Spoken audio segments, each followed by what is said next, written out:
one of the things that you can, I think this heightens the meaning in your life, is to try to do difficult things, right? Aim high. Don't aim so damn high you can't manage it, and make sure you break down your aims into reasonably attainable sub-goals, but you want to aim high, and then you want to see how hyper efficient you can get. That's a great thing to do in your early 20s, is to see, okay, like discipline yourself. You think, okay, how much work can I do if I load myself right to the maximum? How far can I work? How hard can I work until I exhaust myself? And then you back off, obviously, because the optimal amount of working, productive engagement, let's say, is that which is sustainable across decades. So you have to learn that, but you don't learn that without stretching yourself to your limits to begin with. And, you know, if your life isn't everything it could be, and if you're suffering from an excess of meaninglessness, well, it means you're not oriented in the world of chaos and order properly. It's like you could learn to discipline yourself. Figure out what it is that you need to do and that you want to do, and then see how efficient you can get. Because one of the things that's quite fun is to figure out, if you have a task, I always tell my graduate students this if they're doing an experiment too. If you have a task that you have to do, it's really interesting to spend a few minutes, sometimes hours, depending on how long the task is. See if you can figure out how to do it from 5 to 10 times faster. It means you'll have to rearrange the way you think about it, but you can often do it. And that's how extremely productive people get so hyper efficient. An idea in Jungian psychology called the circumambulation. And Jung had this idea that you had a potential future self, which would be in potential everything that you could be. And that it manifests itself moment to moment in your present life by making you interested in things. And the things that you're interested in are the things that would guide you along the path that would lead you to maximal development. Now, it sounds like a metaphysical idea or a mystical idea even, but it's not. It's not. It's a really profoundly biological idea. The idea is something like, well, you're set up so that you're automatically interested in those things that would fully expand you as a well-adapted creature. Well, like, there's nothing radical about that idea. What else could possibly be the case? Unless there's something fundamentally flawed about you, that is what the situation would be. It's kind of interesting to think about how that would be manifest moment to moment, but the idea is something like, well, your interest is captured by those things that lead you down the path of development. Well, that better be the case.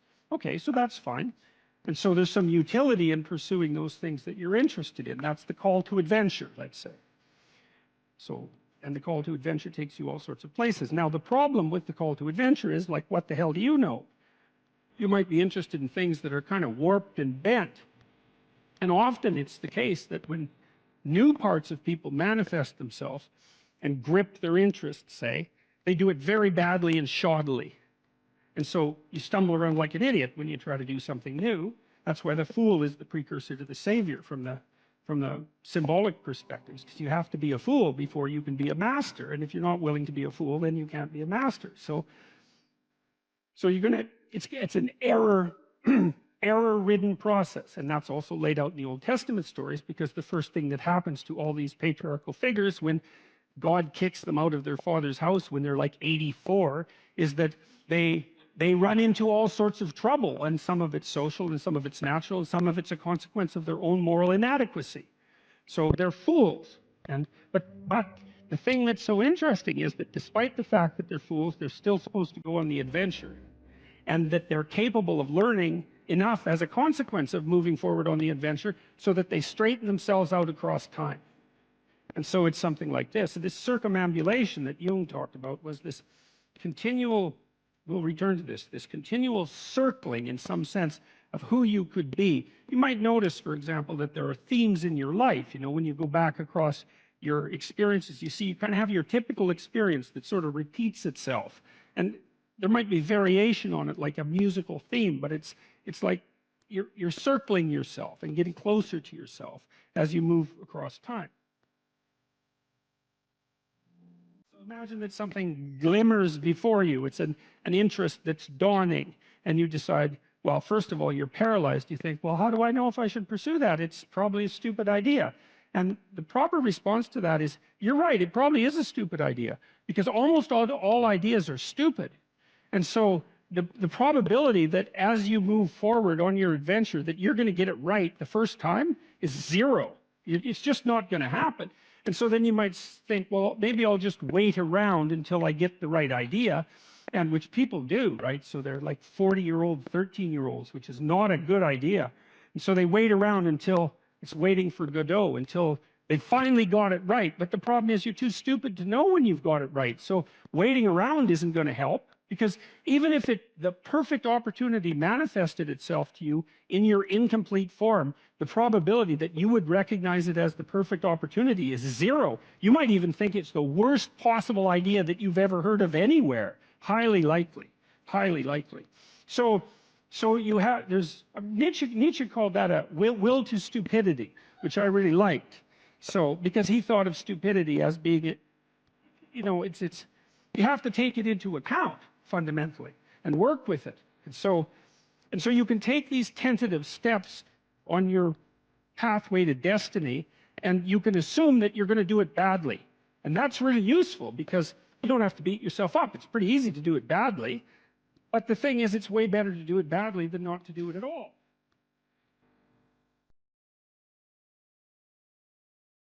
What I learned to do, I think, was to stop saying things that made me weak.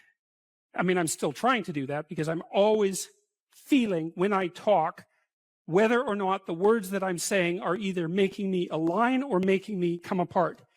I think alignment is the right way of conceptualizing it, because I think if you say things that are as true as you can say them, let's say, then they come out of the depths inside of you. Because we don't know where thoughts come from. We don't know how far down into your substructure the thoughts emerge. We don't know what processes of physiological alignment are necessary for you to speak from the core of your being. We don't understand any of that. We don't even conceptualize that, but I believe that you can feel that. I decided that I would start practicing not saying things that would make me weak. And what happened was that I had to stop saying almost everything that I was saying. I would say 95% of it. It's a hell of a shock to wake up and realize that, you know, and you might think, well, do you really want all of that to burn off? It's like, well, there's nothing left but a little husk, 5% of you. It's like, well, if that 5% is solid, then maybe that's exactly what you want to have happen. The issue is, there are times in your life where you know that the thing that you're saying is not true. It's a deception. It's a lie of some sort, and you're using it to manipulate yourself or another person or the world. And you're also possessed, fully possessed of the idea that you can get away with it. Where are you once you destroy your own ideal? What's left for you? There's nowhere to go. There's no up. And when there's no up, there's a lot of down. If you destroy your own ideal, which you do with jealousy and resentment and the desire to pull down people who you would like to be, let's say, then you end up in a situation that's indistinguishable from hell. Your moral degeneration contributes in no small way to the degeneration of the entire cosmos. Stop cheating at whatever game it is that you've chosen to play. That's a good start, and that'll straighten out your life. Just exactly what are your motives? If you're not doing something important with your life, maybe you're prone to cause trouble just because you don't have anything better to do. Because at least trouble is more interesting than boring. And so if you're not doing something, if you're not pushing yourself to the limits of your capacity, then you have plenty of leftover willpower, energy, and resources to devote to causing interesting trouble. There are so many things that need doing that all you really have to do is open your eyes and look at them and then decide that you're actually going to do something about them. And you might think, well, what's within my scope of influence is so trivial that it's not worth doing. It's like, it won't stay trivial for long if you do it. Not at all. And I don't think it's trivial to begin with. I don't think that I really don't believe that anything done right is trivial. And my experience in my life has been that anything I actually did paid off. It didn't pay off necessarily in the way that I expected it to pay off. That's a whole different story. But if it was genuine commitment to do something, even if it went sideways and the outcome was really something other than what I expected, the net consequence over time was nothing but good.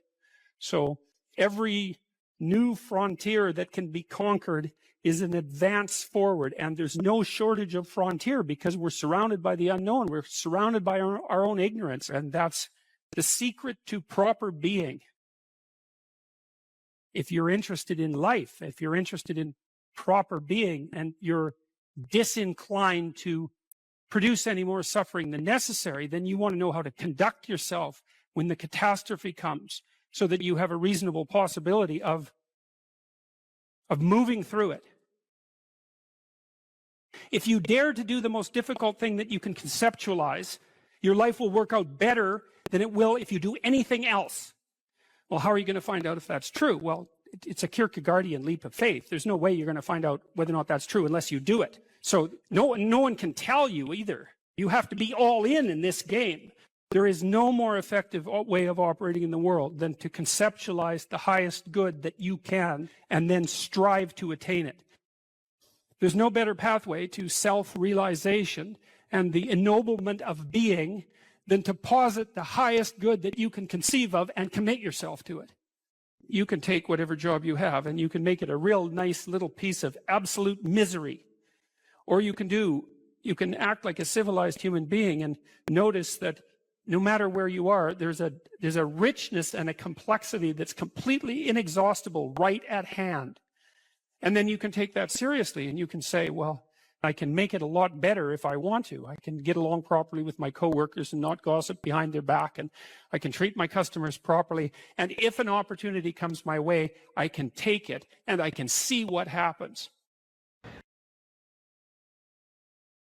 One of the things Solzhenitsyn said about hedonism, he said, the doctrine that life is for happiness is invalidated by the first sound of the jackboots kicking into your door. And so then the question is, well, what do you do in the face of suffering when your philosophy is hedonic, is hedonistic? And the answer is collapse. And that means that happiness as an aim is shallow and weak. It cannot withstand suffering. Obviously, because when you're suffering, you're not happy. And if the purpose of life is to be happy, then when you're suffering, your life has no meaning. And then if you're suffering and there's no meaning in the suffering, then you're really suffering. That's really hell. But then you think, and this is something that's really heartened me. I talk to my audiences, especially to the young men. I say, look, first of all, don't aim at being happy, because that's just not going to work, especially when the storms come and barbarians are beating at the gate. You can just forget about that. And there's going to be times in your life where you're suffering so much you can't believe it. And so you're going to need something a hell of a lot more robust than happiness to get you through that. And then you might say, well, what's more robust than happiness? Or maybe even what's more robust than pain? And then you could say, well, how about adventure?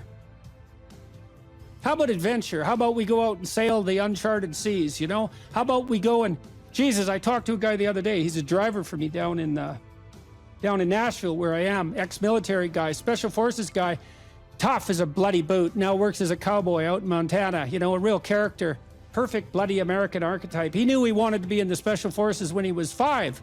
So I talked to him for like half an hour trying to figure out what motivated him, you know? And he told me probably 10 stories about his life, all very colorful and deep anecdotes, battle and rescue and physical privation and discipline. And every 10 minutes he said, I was looking for a new challenge.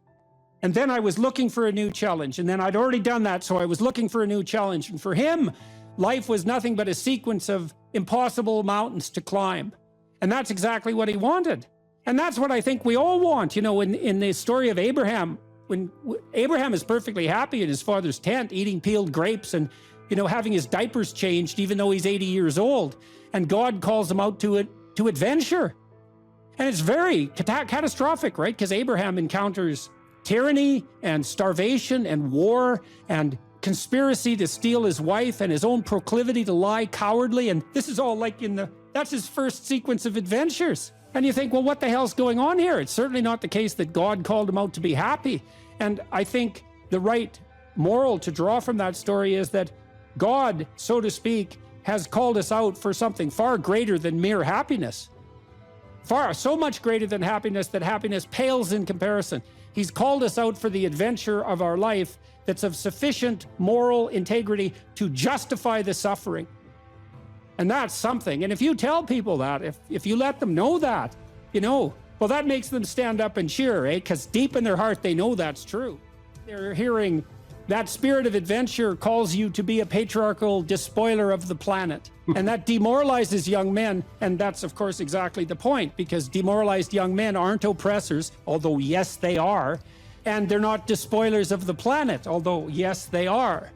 And so happiness, it's like, you know, that's just, happiness is a side effect of moral venture, you know, and if it comes along, you should be bloody thrilled. But as an aim, it's for narcissistic 3-year-olds as an aim.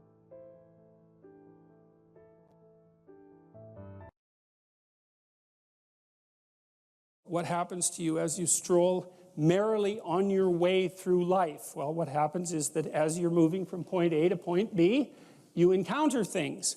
And people think that what they encounter are objects, but that's not the case. First of all, most of the things that you encounter, many of the things are actually other people, and they're not objects. They're too damn complex.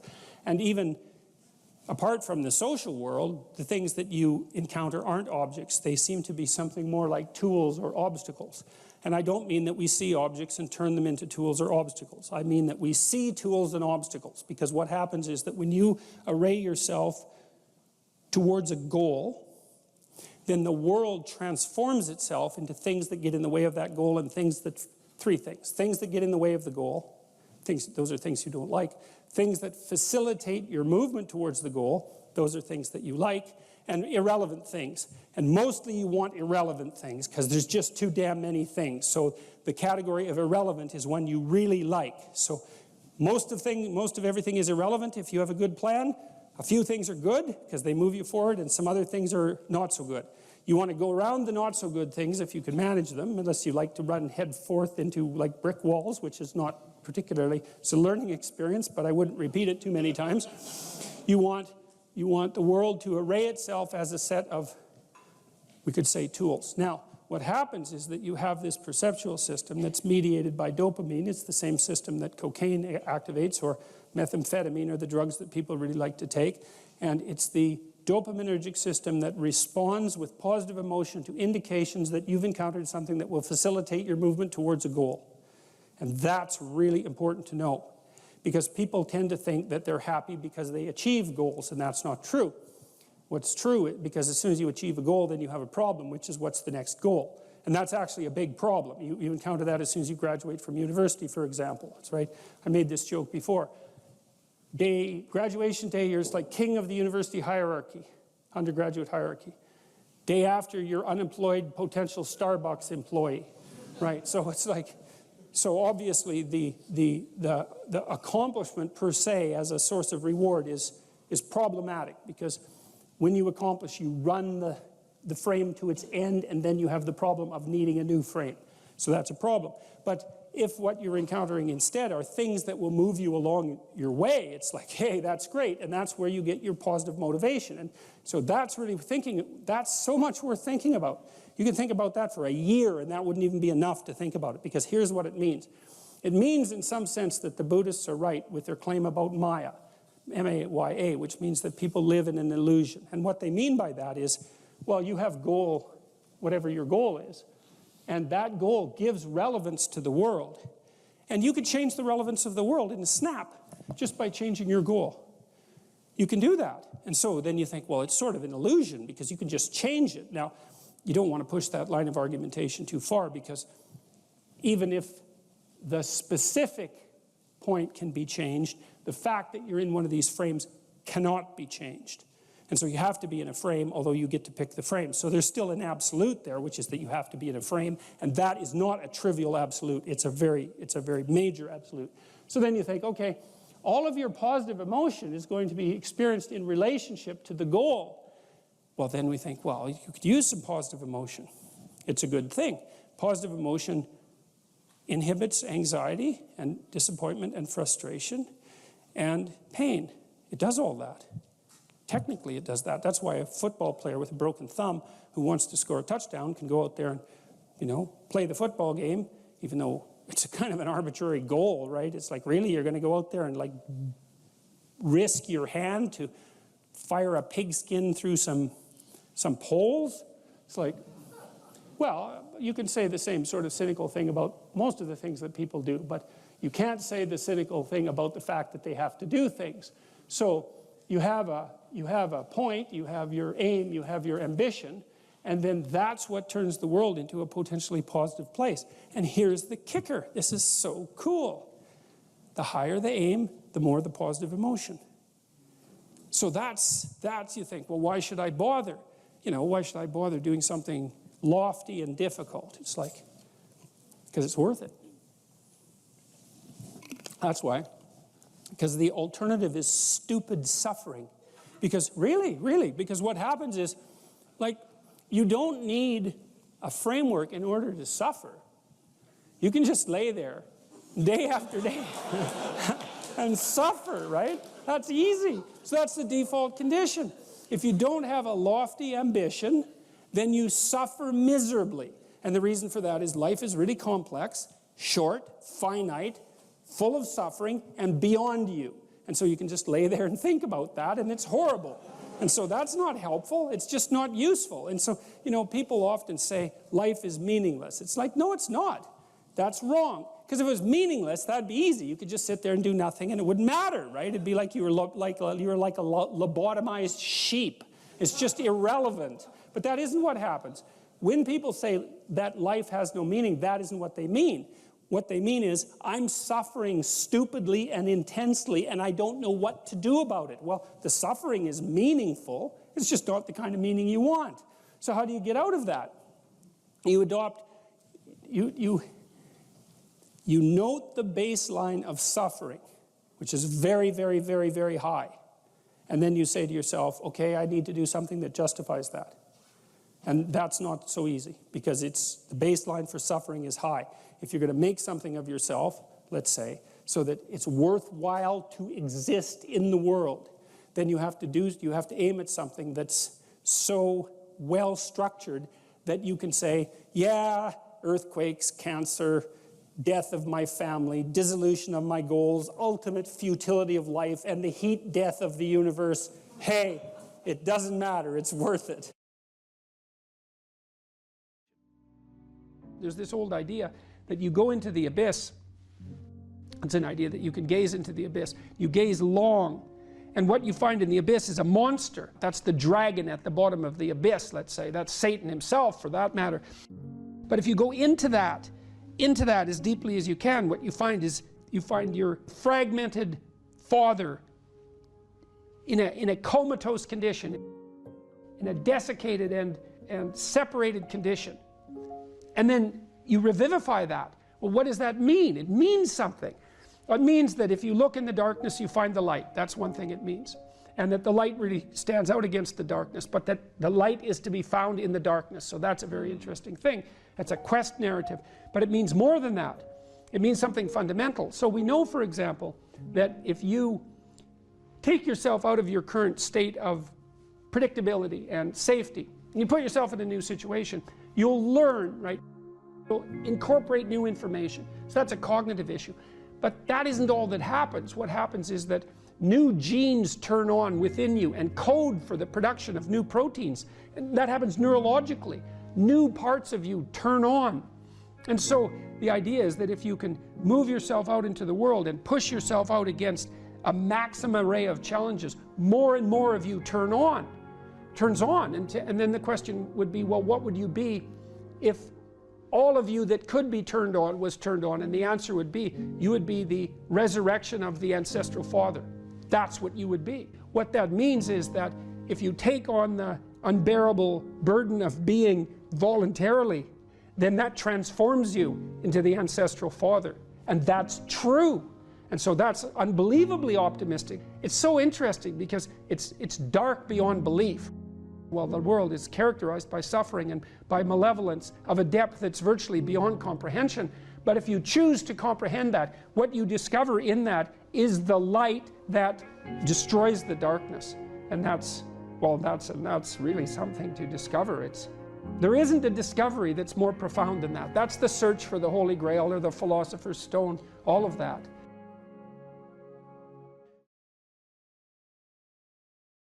The Greeks had the maxim, know thyself. How do we come to know ourselves in terms of our personalities and, more importantly, potential? Well, one of the first ways to come to know yourself is to understand that you don't. You know, you can learn to kind of watch yourself like you're watching a stranger. You have to adopt a position. It's a position of radical humility, I would say. Humility in two senses. So one sense would be the humility of recognizing your ignorance. So you have to understand that you don't know who you are. That's not easy to understand because you think you know, but then, you remember you can't control yourself very well. You're not very disciplined. You're full of flaws. Maybe you don't know yourself as well as you think, but it's hard to get low enough to understand how deeply it is the case that you are ignorant about who you are. Now, there's an upside to that too, which also is that you're also ignorant about who you could be. And so the discovery of that, is some reward for the horror of determining who you actually are. And then I would say, well, then you watch yourself. You watch yourself like you're watching a stranger. You watch what you say and you listen. And you think, well, what sort of person would say that? And how am I reacting emotionally when I'm communicating in that manner? Is that making me feel stronger or weaker? Is it filling me with shame? Is it helping my confidence? Am I laying out a lie? Am I deceiving myself and other people? Am I adopting this personality at parties that is designed to impress and to amuse, and it comes across as nothing but self-centered narcissism? What are my dark fantasies? What are my aggressive fantasies? What is it that I'm willing to do? What am I interested in so that I'll spontaneously pursue it? What do I procrastinate about and why? What am I unwilling to do? What do I think is good? What do I congratulate myself for accomplishing? And what do I berate myself for failing to confront and to implement? Those are all incredibly complicated questions, and you don't know the answers to them. So that's a start. And then in terms of potential, well, you'll discover a little bit more about your potential as you discover who you are, especially the darker parts of yourself, because then you discover your potential for mayhem. There's some real utility in that. It's actually something that strengthens you, because the first thing that a realization like that can in fact produce is the ambition to incorporate that dangerousness into a higher order personality. And that can make you implacable. That can make you someone who can say no when you need to say no. That can make you someone who won't avoid necessary conflict. And so that's unbelievably useful. And so that's one of the potentials that you might discover. The other thing you do to discover your potential is you challenge yourself. It's like Rule 4 in my book, 12 Rules for Life, is compare yourself to who you were yesterday and not to who someone else is today. And that's kind of a good way to start this. It's like, well, take a bit of a look at yourself and think about what's not so good that you could improve, that you should improve by your own standards, and that you would improve, and set yourself a little goal. Maybe you're not studying at all at your university. Or maybe you're at work and you've got this stack of paper there, and you haven't looked at that damn stack for like a month, and you know that you should be. And you're bothering yourself at night because you're avoiding that. You think, well, I've avoided that stack of paper completely for 1 month. I'm quite a coward when it comes to whatever snakes might be hidden in that stack of paper. How about tomorrow I just put that stack of paper in front of me on my desk and I glance through it for 15 seconds. See if I can do that. It's like, well, you set yourself a goal of improvement. It's a humble goal, because really, are you such a coward that the best that you can bloody well manage after a month of avoidance is 15 seconds of exposure to a stack of paper? It could easily be. You've been avoiding it. You're obviously afraid of it. And so the situation could be that dismal and dire. And you might think, well, geez, it's no balm to my ego. It's not fostering the strength of my ego to recognize in myself someone who could only withstand 15 seconds of exposure to that thing I'm afraid of. And so that's a form of humility too. It's like, there's things you could do to improve, and you know what they are. And there's small steps that you could take, that you might take, that would put you in that direction. And then the question is, are you big enough to take those small steps? You know, are you capable of grappling with the fact that you're fundamentally flawed to the point where you have to break things down into almost childlike steps in order to manage them? And the answer to that is, yeah, you are. And that's the lot of, I don't know if it's the lot of everyone. Most people have things they avoid, you know, and they're afraid of. So I would say to some degree, it's the lot of everyone. People vary in the degree to which they've conquered that. And you do meet people from time to time who are extraordinarily disciplined. But most of the time they've got disciplined in exactly this manner. It's through slow incremental improvement. And then you challenge yourself. It's like, well, could I do this? That would be better. Then you find out, and then you think, well, is there something slightly larger and more challenging that I could do that would be better? And you try it and you find out. And as you try it and you find out, generally you get better at it and you can take on larger and larger challenges. You know, you take responsibility for yourself. That's part of standing up straight with your shoulders back. It's like, take on the world, man, but only at the level that you can manage. You know, when you're ignorant and biased and deeply flawed and immature, it's where everyone starts. You don't want to bite off more than you can chew, but it doesn't mean that you can't wrestle with part of reality. You know, some part that's small enough so that you have a good shot at victory. And to put yourself together, the first steps towards that is to allow yourself to be a fool, right? It's because you don't know what you're doing. You have to admit that. And there's going to be a loss of ego or destruction of ego, arrogant ego that necessarily accompanies that. But you need the loss of that arrogant ego because it's precisely what's interfering with your movement forward. You know, it's part of the adversarial process, mythologically speaking, that stops moral progress. You're too proud of who you think you are to notice what you're like so that you could change properly. You don't want to sacrifice that part of yourself. It's probably associated with some delusion that helps you maintain a positive, although very fragile self-image, you know, in the absence of genuine effort. It's not to be recommended. You know yourself by watching and paying attention. It's watching like you're a snake. A snake watches like cold-bloodedly with no emotional reaction, just to see what's there. It doesn't allow, symbolically speaking, doesn't allow what is wanted or desired to interfere with what is observed. So you watch yourself like that, as if you don't know who you are. Well, that's the beginning. And then you challenge yourself continually to see how far past yesterday you can push today and tomorrow, and to continually experiment with expanding the domains not only of your competence, but of your ability to increase that competence. And the upper limit to that is proportional to the moral effort that you put into it. The more that's guided by the highest of all possible visions, right? The alliance with the highest of all possible conceivable good.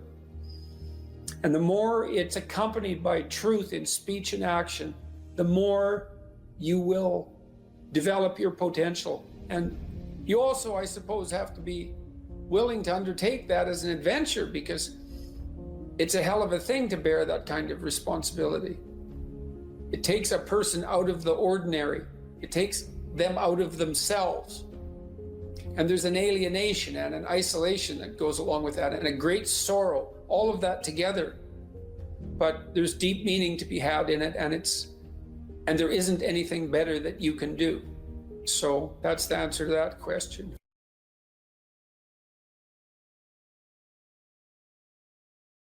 The internal problem is, how do you deal with tragedy and malevolence? And you can say, well, I'm not prepared. It's like, yeah, fair enough. Unsurprising, especially if you were overprotected as a child. It's not a good idea to overprotect your kids, because the snakes are going to come into the garden no matter what you do. And so then you, instead of trying to keep the damn snakes away, what you do is you arm your child with something that can help them chop them into pieces and make the world out of them. So the trick for human thriving in the face of suffering and malevolence is strength, not protection. It's a completely different idea. We also know this clinically. We know, for example, that if you treat people with exposure therapy for agoraphobia, which is, roughly speaking, the fear of chaos, I would say, the fear of everything, you don't make them less afraid. You make them braver. It's not the same thing. Because with an agoraphobic, see, what happens to them is the fall. They never conceptualize death and suffering. They're naive, right? It never enters the theater of their imagination, and it's because they're protected from it. But then something happens. This often happens to women in their 40s, because they're the people most likely to develop agoraphobia. Something happens. They've been protected from chaos by authority their entire life. So maybe they had an overprotective father, and then they went to an overprotective boyfriend, and then they went to an overprotective husband. And maybe they were willing to be subjugated to all three of those because of the protection, right? So that's the bargain. They stay weak and dependent, and maybe they have to because that's the only way they can appeal to the person who's hyperprotective. But the price they pay for that is that they're not sufficiently competent. And then something happens in their life, often in their 40s. They develop heart palpitations, maybe as a consequence of menopause. Their heart starts to beat erratically, and they think, oh no, death. It's like, well, who are you going to talk to about that? Right? There's no protection from authority for that. Or maybe their friend gets divorced, or maybe their sister dies, or something like that. It brings up the specter of mortality, and maybe the specter of malevolence and mortality, and it brings it up in a way that authority, recourse to authority, cannot solve. And so then they have panic attacks. What happens? They go out, they get afraid, they feel their heart beating, then they get afraid of their heart beating because they think, oh no, I'm going to die, and they think, oh no, I'm going to die, and I'm going to make a fool of myself while I'm doing it and attract a lot of attention. So the two big fears come up: mortality and social judgment. And then they have a panic attack. It's like fight or flight's gone out of control. Very, very unpleasant. Then they start to avoid the places they've had a panic attack. Then they end up not being able to go anywhere. So then Tiamat has come back, right? A huge monster, a little victim. And so what do you do with them? Well, there's no saying, no, there's no Tiamat. That's done, right? Their naivety is over. They've had a direct contact with the threat of mortality and social judgment. They've met the terrible mother, and they've met the terrible father. And there's no going back. There's no saying, oh, the world is safe. It's not safe. Not at all. It's not safe. The fact that you think it's safe means that you were living in an unconscious bubble that was sort of provided to you by your culture. It's a gift. And now that's been shattered. And so now what do you do? Well, the answer is you retreat until you're in your house and there's nowhere you can go. You're the ultimate frozen rabbit, right? And your life is hell because you can't function. The alternative is, let's take apart the things you're afraid of. Let's expose you to them, carefully and programmatically. And then you'll learn that you're actually tougher than you think. You never knew that. And maybe you didn't want to take on the responsibility because, people play a role in their own demise, so to speak. When you had opportunity to go out and explore or withdraw because you were afraid, you chose to withdraw because you were afraid. So it's not only that you were overprotected often, it's that you were willing to take advantage of the fact that you were overprotected and run back there whenever you had the opportunity. So maybe you're a kid in the playground, right, and you're having some trouble with other kids, and in the back of your mind, I should deal with this myself. But you go and tell your mom and get her to intervene, and you know that that's not right. You know that you're breaking the social contract, but it's easier, and so that's what you do. You run off to an authority figure and hide behind the Great Father, roughly speaking. Well, the problem with that is you don't learn how to do it yourself. So then you have to relearn it painfully when you're 40. So then you take people out. You say, well, what are you afraid of? Rank it from 1 to 10. So 10 is, we'll make a list of 10 things you're afraid of. The thing you're least afraid of, we'll call number 10. So we'll start with that. Okay, well, I'm afraid of elevators. Okay, well, let's look at a picture of an elevator. Let's have you imagine being in an elevator. Let's go out to an elevator and let you watch the terrible jaws of death open, because that's how you're responding to it symbolically, right? And you're going to do that at the closest proximity you can manage. You find out, you go do that, it works. You're nervous as hell, especially from an anticipatory perspective. Shaking. You go out, you stop, you watch it happen, and you actually calm down. You do that 10 times and it no longer bothers you. Well, what you've learned that you didn't die, but more importantly than that, you've learned that you could withstand the threat of death. That's what you've learned. And then you move a little closer, and then you move a little closer, and then you move a little closer, and finally you're back in what's no longer the elevator from a symbolic perspective. It's a tomb, right? It's a place of enclosure and isolation. And you learn, turns out I can withstand that. And then you're much more together, much more confident. And that's often one of the things that often happens in situations like that. I've seen this multiple times, is that if you run someone through an exposure training process like that and toughen them up, they'll often start standing up to people around them in a way they never did before, because they wouldn't stand up for themselves before, because they weren't willing to undermine the protection. See, if you're protecting me, I can't bother you, because I can't afford to forsake your protection.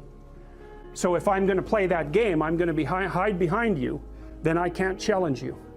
So that's no good, because that's sometimes why people, you see this with guys very frequently, they're still deathly afraid of their father's judgment when they're in their 30s or 40s. It's like, well, why? No, because they still want to believe that there's someone out there that knows. And so they're willing to accept the subjugation, because it doesn't force them to challenge the idea that there's someone out there that knows. Because that's the advantage of having your father as a judge, right? Because he knows. Well, what if he doesn't? What if no one knows any better than you? Well, that's a rough thing. You don't, until you realize that, you're not an adult, right? That's really technically the point of realization of adulthood, is that no one actually knows what you should do more than you do. I mean, it's a horrible realization, because what the hell do you know? It's a terrible realization, and people will often pick slavery, permanent slavery, to the spirit of the Great Father, let's say, over that realization, and it's completely understandable. But the problem with it is that there's more to you than you think, and so if you continue to hide behind that figure, then you never have a chance to understand that there's more to you than you think, far more to you than you think. Maybe there's enough to you so that you can actually withstand the threat of mortality without collapsing. Maybe even withstand the threat of malevolence without collapsing. Who knows? It's certainly possible. And it's not an abstract question. It's exactly the sort of question that you address in the psychotherapeutic process. It's always the question that you address. And the answer is often in the affirmative, because people can get unbelievably tough. And you know that, because people work in emergency wards in hospitals, right? Or they work in palliative care wards, or they work as mortuary assistants. I mean, these people have bloody rough jobs, you know, or they're on the front line of police investigation into, you know, heinous child abuse crimes, and so they're confronting malevolence on a regular basis. And, you know, those are very stressful jobs, but people do them. And some people do them without even being damaged by them, although that's a harder thing, because you can see horrible things, you know, things you'll never forget.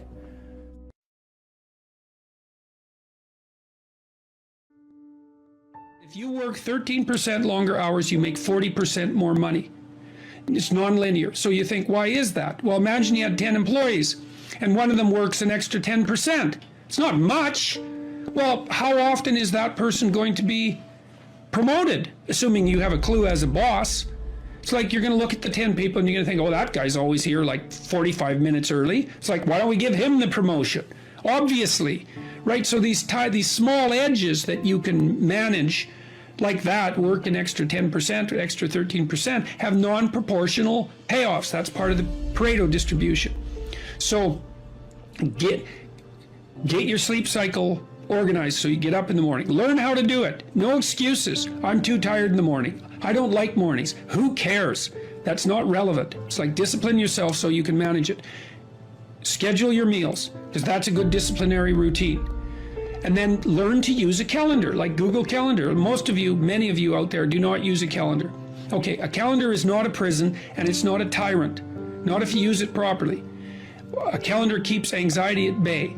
It makes sure that you do what you need to do, which is important, because otherwise you fall behind. But if you use it properly, it also helps you plan what you want to do. So I could say, well, lay out your damn calendar and design the days you would like to have. That's what your calendar is for. So you can put in all sorts of things in there you want to do and that would be good for you. And that's a really good way to start being more industrious. Make a plan. You need a plan for 3 years. You need a plan for the next year. You need a plan for the next 6 months. You need a plan for the next 3 months. You need a plan for the week. You need a plan for the day. You need a plan for the hour. All of that. All of that. I make lists constantly of what I have to do. And they're like daily, weekly, monthly, yearly. Right now, I can't look out more than about 6 months, you know, because my life is too complicated and chaotic. But you need a vision of who you could be, what character you could have. 3 to 5 years out, you can't go much farther than that because life is too unpredictable, I think, to make vision that's longer term than that, subject to, there's too much chance associated with it to spend a lot of time on. Maybe you can stretch it to 5 years, and in rare cases, you can have a 10-year goal, but it has to be pretty low resolution. But you want plans at all those levels of resolution. You want to write the things down. And because what are you going to do? You're going to stumble around and get what you need? You're going to stumble around and be useful to other people?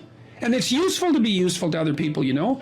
They want to work with you then. They want to do things with you. They want to have you around. They trust you. They open up opportunities for you. And if you stumble around like you're blind, you're not going to get anywhere. And then you're going to suffer. And then you're going to be bitter. And then you're going to be cruel. So that's hell. That's a bad outcome. So unless you want that, don't aim for it. Or aim for the opposite, because that's how you get out of it. Make a plan, man. So when I was doing my clinical work, which I did a lot of career work with my clients, both at a beginner level, I would say, like really a beginner level, with people who had no employment whatsoever, no history of employment, who were undereducated and who lacked every skill you could possibly imagine. These were people who were really in dire straits, up to people who were operating at the top of their profession, but who could still strategize forward. And so, for example, let's say you're at a dead end in your job. Okay, so I don't find my work meaningful. All right, so that's a problem statement. It's like, well, why not? I find the work I do repetitive and boring and without spirit. I have a bad relationship or a neutral relationship with my boss who doesn't know who I am. I have problems with coworkers. All of that needs to be differentiated, right, and analyzed in detail. So we might say, for example, let's say you believe that you're undervalued at work, and maybe you are. What you need to do is you have something to say, and we would have to figure out what it is that you have to say. But it would be some variant of, I'm bringing more value to the table than I'm being compensated for, and that's demoralizing me. And it's also not good for you being my boss, because if I'm actually more valuable than is being recognized, then the fact that you're not valuing me properly means that I will become demoralized, I won't work properly, and you won't get the best out of me. So it's bad for both of us. And if your boss is in principle not amenable to such a discussion, then what you should seriously consider doing is finding another job. Okay, so let's say we're going to set you up for this. Okay, this isn't like next week's enterprise, man. This is your life. So the first thing I would ask is, well, do you have your resume or CV in order? Well, I haven't typed it up for 3 years. Well, what do you think about bringing it up? Well, I'm pretty nervous about that because there's some holes in it, and, you know, I didn't do so well in college, and I'm kind of embarrassed about my resume. It's like, okay, bring it in. Let's go through it. Let's at least update it. Let's look where the holes are. Let's look at where the inadequacies are as far as you're concerned, right? This isn't my judgment, it's your judgment. Let's walk through those judgments and see if they're warranted, because maybe you're just too guilty and ashamed and self-conscious and anxious, and you're looking at your resume more critically than someone else would, and maybe there's some holes that you need to rectify. You know, you were 2 courses away from your BA and you dropped out or something like that. Well, maybe we need 6 months to address that. And at least, even if you can't be fully educated, you could be taking some courses online. And so when you went to a new job interview and they said, what about this hole? You'd say, well, I came to terms with that 6 months ago, and in an effort to rectify it, I'm taking the following courses, and here's my plan for completion. That's a really good answer. And anyone with any sense who's interviewing will accept that as an indication that although you're not perfect, and who is, that you have a good plan and that you've thought it through. Like, that's the kind of answer that in all likelihood will cement your candidacy for the position. Okay, so now you're going to go to your boss. Well, you have to have your CV and your resume in order, and you have to be able to stand on it solidly. And which at least means that you're prepared to address the inadequacies in a credible, realistic, believable, and truthful manner. All right, now what you do is apply for like 10 jobs. You don't have to take them, but maybe you have to go to an interview or 2 or 3 or 4, and maybe there's a bunch of opportunities out there for you that you didn't even know about. And maybe someone offers you a job. And so now you can go to your boss and say, here's the situation I'm in here at work. Here's my evaluation of the problems in relationship to me. Here's what I could do for you if you gave me a 40% raise and the opportunity to progress, but I'd like to see a plan for that. And I've been looking for other opportunities before conducting this discussion, and I have some. If your boss treats you with contempt at that point and doesn't listen, then perhaps he or she is a little more narcissistic than might be optimal, and it's time to find a new job. But this isn't something you do trivially. And so when you're doubtful, say you're trapped, you ask yourself, well, why am I trapped?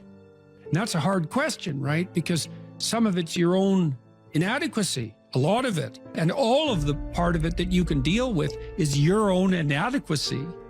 So even if it's unfair, you know, even if you're hemmed in for any number of reasons, inappropriate, like ethnically predicated oppression, let's say, or maybe you're in a workplace that really is sexist in some fundamental sense.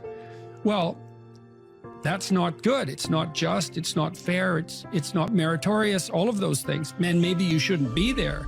But what you can do to begin with is every bloody thing you possibly can do to put yourself in the most virtuous and powerful negotiating position possible. And you have to think like a snake in some sense to do that. You got to get the details right. You have to be prepared to bite, and you have to have your eyes on the prize, so to speak.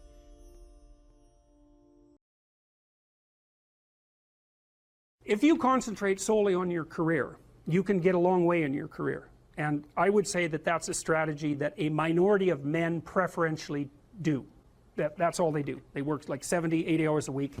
They go flat out on their career. They're staking everything on the small probability of exceptional status in a narrow domain. But it's hard on them. They don't have a life. It's very difficult for them to have a family. They don't know how to take any leisure activity. Like, they get very one-dimensional. Now, it may be that that unidimensionality is the price you have to pay to be exceptional at one thing, right? Because if you're going to be something like a genius-level mathematician, and you want to do that for, or a scientist, say, it's like you're in your lab all the time, you're working 70 hours a week or 80 hours a week, you're smart, you're dedicated, you're unidimensional, and that's how you get to beat all the other people who are doing that. It's the only way. But the problem is you don't get a life. Now, if you love being a scientist and you have that kind of focus of mind, well, first of all, you're a rare person, and second, you're going to pay for it. But fine, more power to you. But it's a risky business to do that. You sacrifice a lot for it. You know, and I would say most often, if you're speaking about having a healthy life, that isn't what you do. You spread yourself out more. So, you know, you have a family, you have some things that you do outside of work that are meaningful to you and useful. You have a network of friends. Well, those 3 things alone, or 4 things alone, are plenty to keep you well oriented. And then if one of those things collapses, you know, everything doesn't go. Now, the price you pay for that is the more you strive to optimize that balance, the less likely you are to be fantastically successful at any single one of them. But you might have a very, you know, if you consider your life as a whole, that might be a winning strategy. One of the things Carl Jung said, I really liked this. He thought that men went after perfection and women went after wholeness.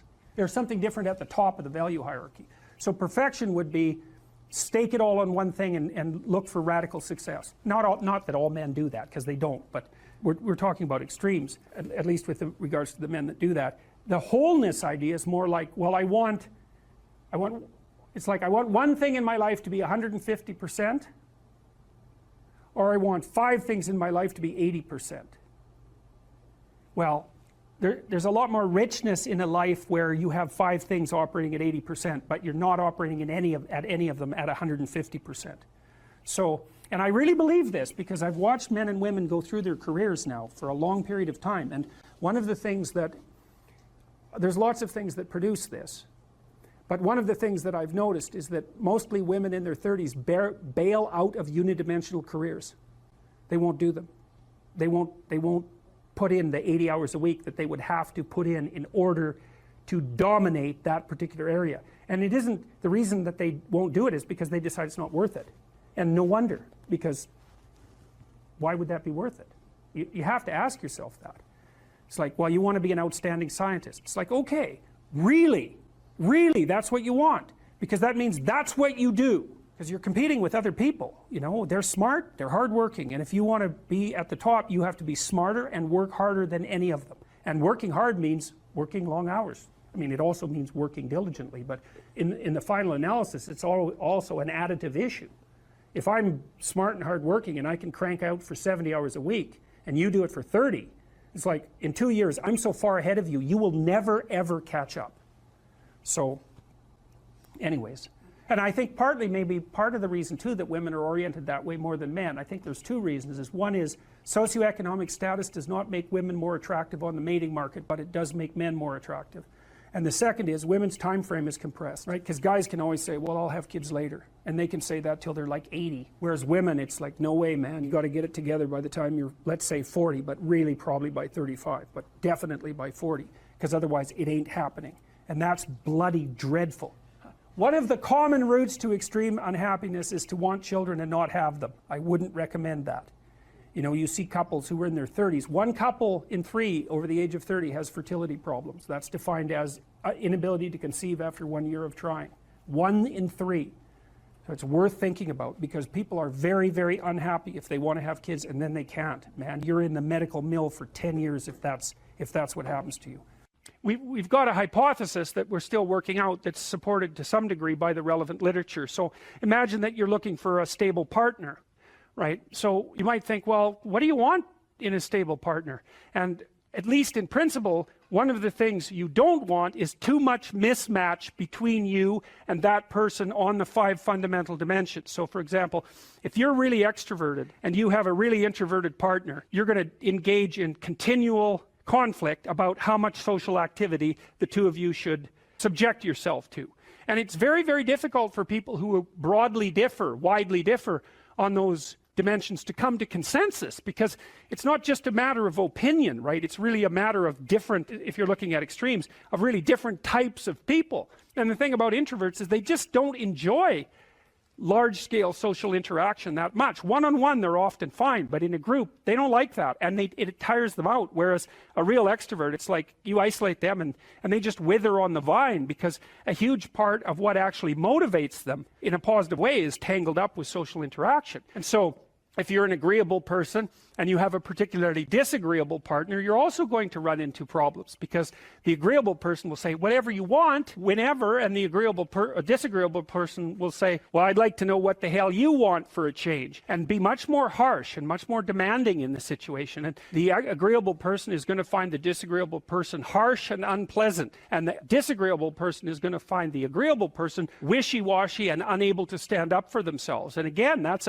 actually one of the primary sources of tension between men and women, because women tend to be higher in agreeableness than men. It's about half a standard deviation, which is quite a large difference by psychological standards. And so what that means, I probably haven't got the statistic quite right. If you have a group of men and women and you pick out random pairs, the woman is going to be more agreeable than the man 60% of the time. So that's not an overwhelming proportion, but it's reliable, and it's quite large by psychological standards. So there's the problem with agreeableness. With conscientiousness, well, if you're conscientious, you're industrious and orderly.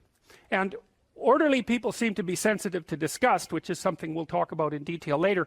We've had a hard time specifying exactly what makes industrious people industrious, because it's hard to come up with an animal model for that sort of thing, and there's no theoretical model. But our latest idea is that, it's not my idea, it's actually the idea of my graduate student, Christine Brophy, is that industrious people find it unpleasant and unsettling to not be doing something. It doesn't matter what your personal circumstances are. There's always something that isn't right near you, isn't correct, isn't laid out properly, that you could just fix if you wanted to. There's no shortage of opportunities to do that. You can do that in your own mind. You can do that in your own room. You can do that in your own household, in your local community. And maybe if you get good at doing it at all those levels, then you can start to look beyond that. If you adopt an attitude that the role that you should play is to make things better wherever you are, however you can, that what would actually happen would be that things would get better wherever you are. The world shifts itself around your aim, because you're a creature that has an aim. You have to have an aim in order to do something. You're an aiming creature. You look at a point and you move towards it. It's built right into you. So that sets up the world around you. It organizes all of your perceptions. It organizes what you see and you don't see. It organizes your emotions and your motivations. So you organize yourself around that aim. And then what happens is the day manifests itself as a set of challenges and problems. And if you solve them properly, then you stay on the pathway towards that aim.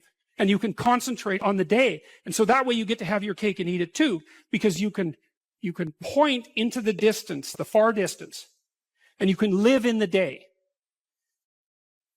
And it seems to me that makes every moment of the day supercharged with meaning, because if everything that you're doing every day is related to the highest possible aim that you can conceptualize, well, that's the very definition of the meaning that would sustain you in your life.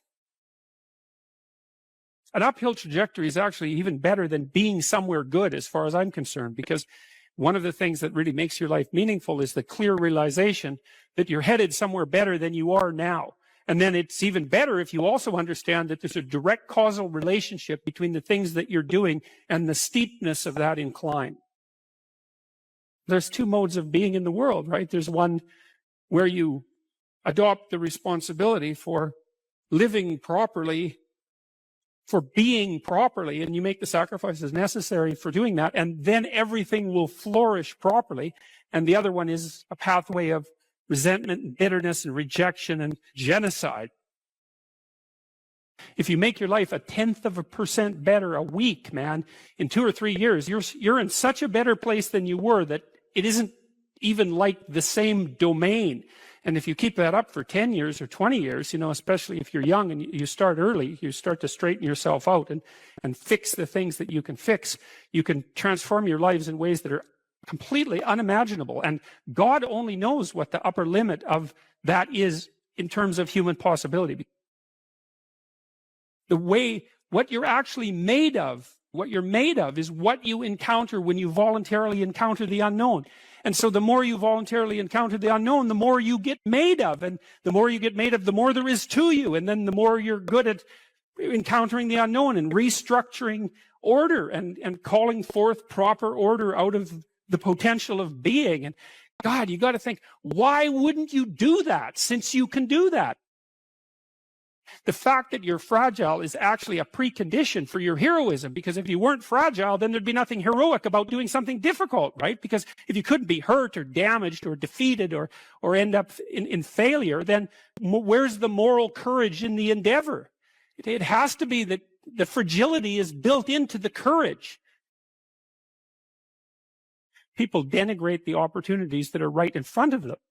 And there's no reason to do that, because what's right in front of you is the majesty of being. That's what's right in front of you. It's inexhaustibly complex and full of potential, and there's no reason to assume that wherever you happen to be isn't as good a starting place as anywhere else. Well, I know some people have terrible, terrible lives. They're in situations that are absolutely unbearable. But I also do know that even situations like that can be made a hell of a lot worse by the worst kind of attitude. That's for sure.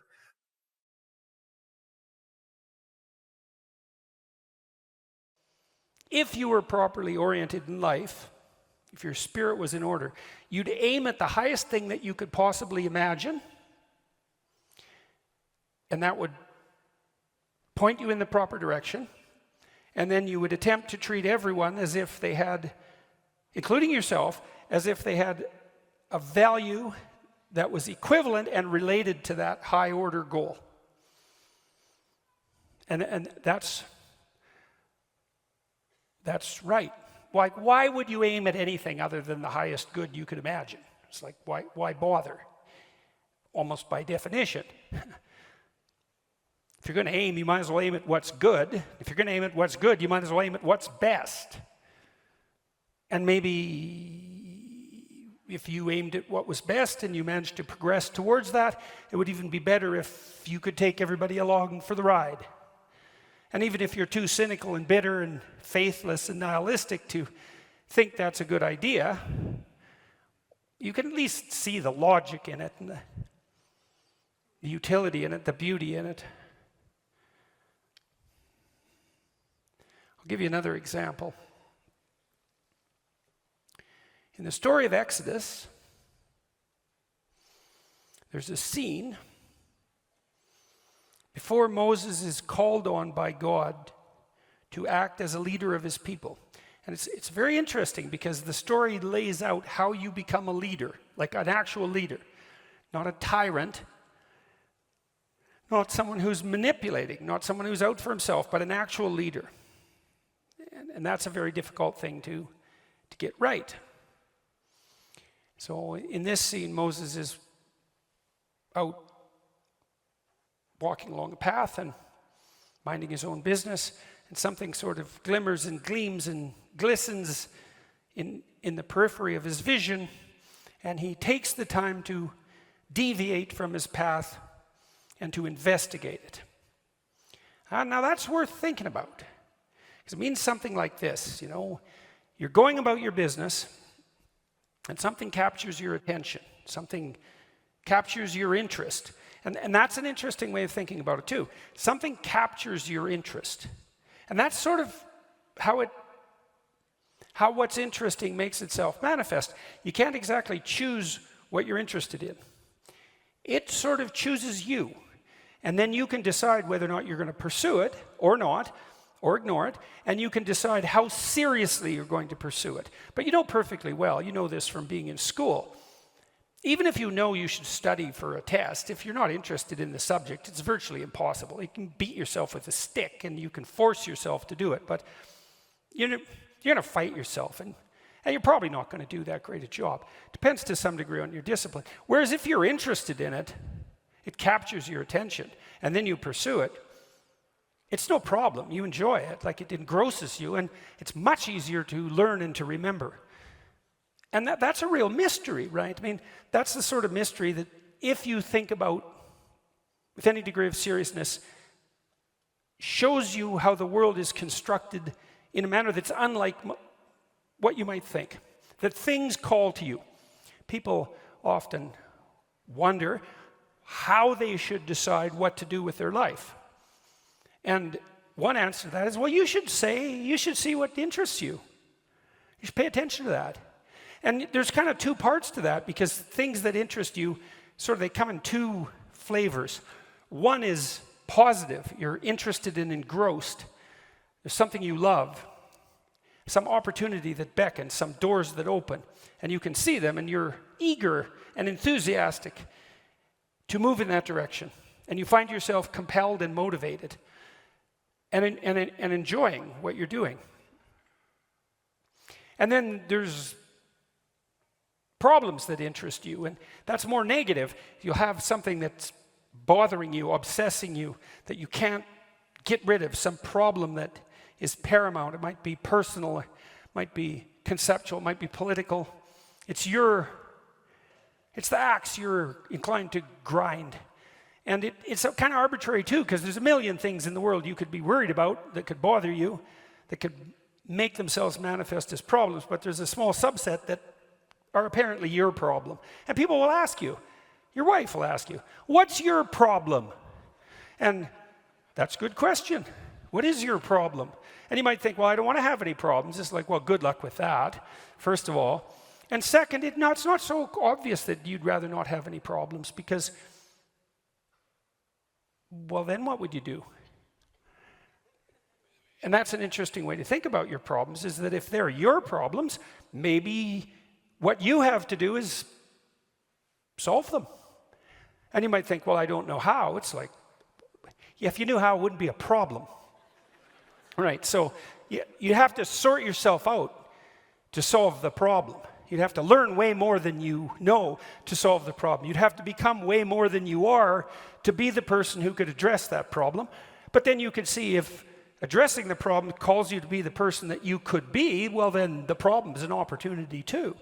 And so then you might think, well, destiny calls to you in the form of opportunities that beckon and problems that compel. And you could take those problems on as your obligation and responsibility, and you could pursue your interests with some degree of seriousness, and who the hell knows where you'd end up. Well, the Exodus story tells you. Moses goes off the path to pay attention to this phenomenon that captures his interest. Phenomenon, the word is from a Greek word, phanisthai, which means to shine forth. And things do that in the world all the time. They capture your attention. That's what happens when you fall in love. Something shines forth. You don't choose that. It happens to you, weirdly enough. What happens to you? Well, who knows? And who knows what's behind it? It's not random. That doesn't mean it's comprehensible. So Moses goes and checks out this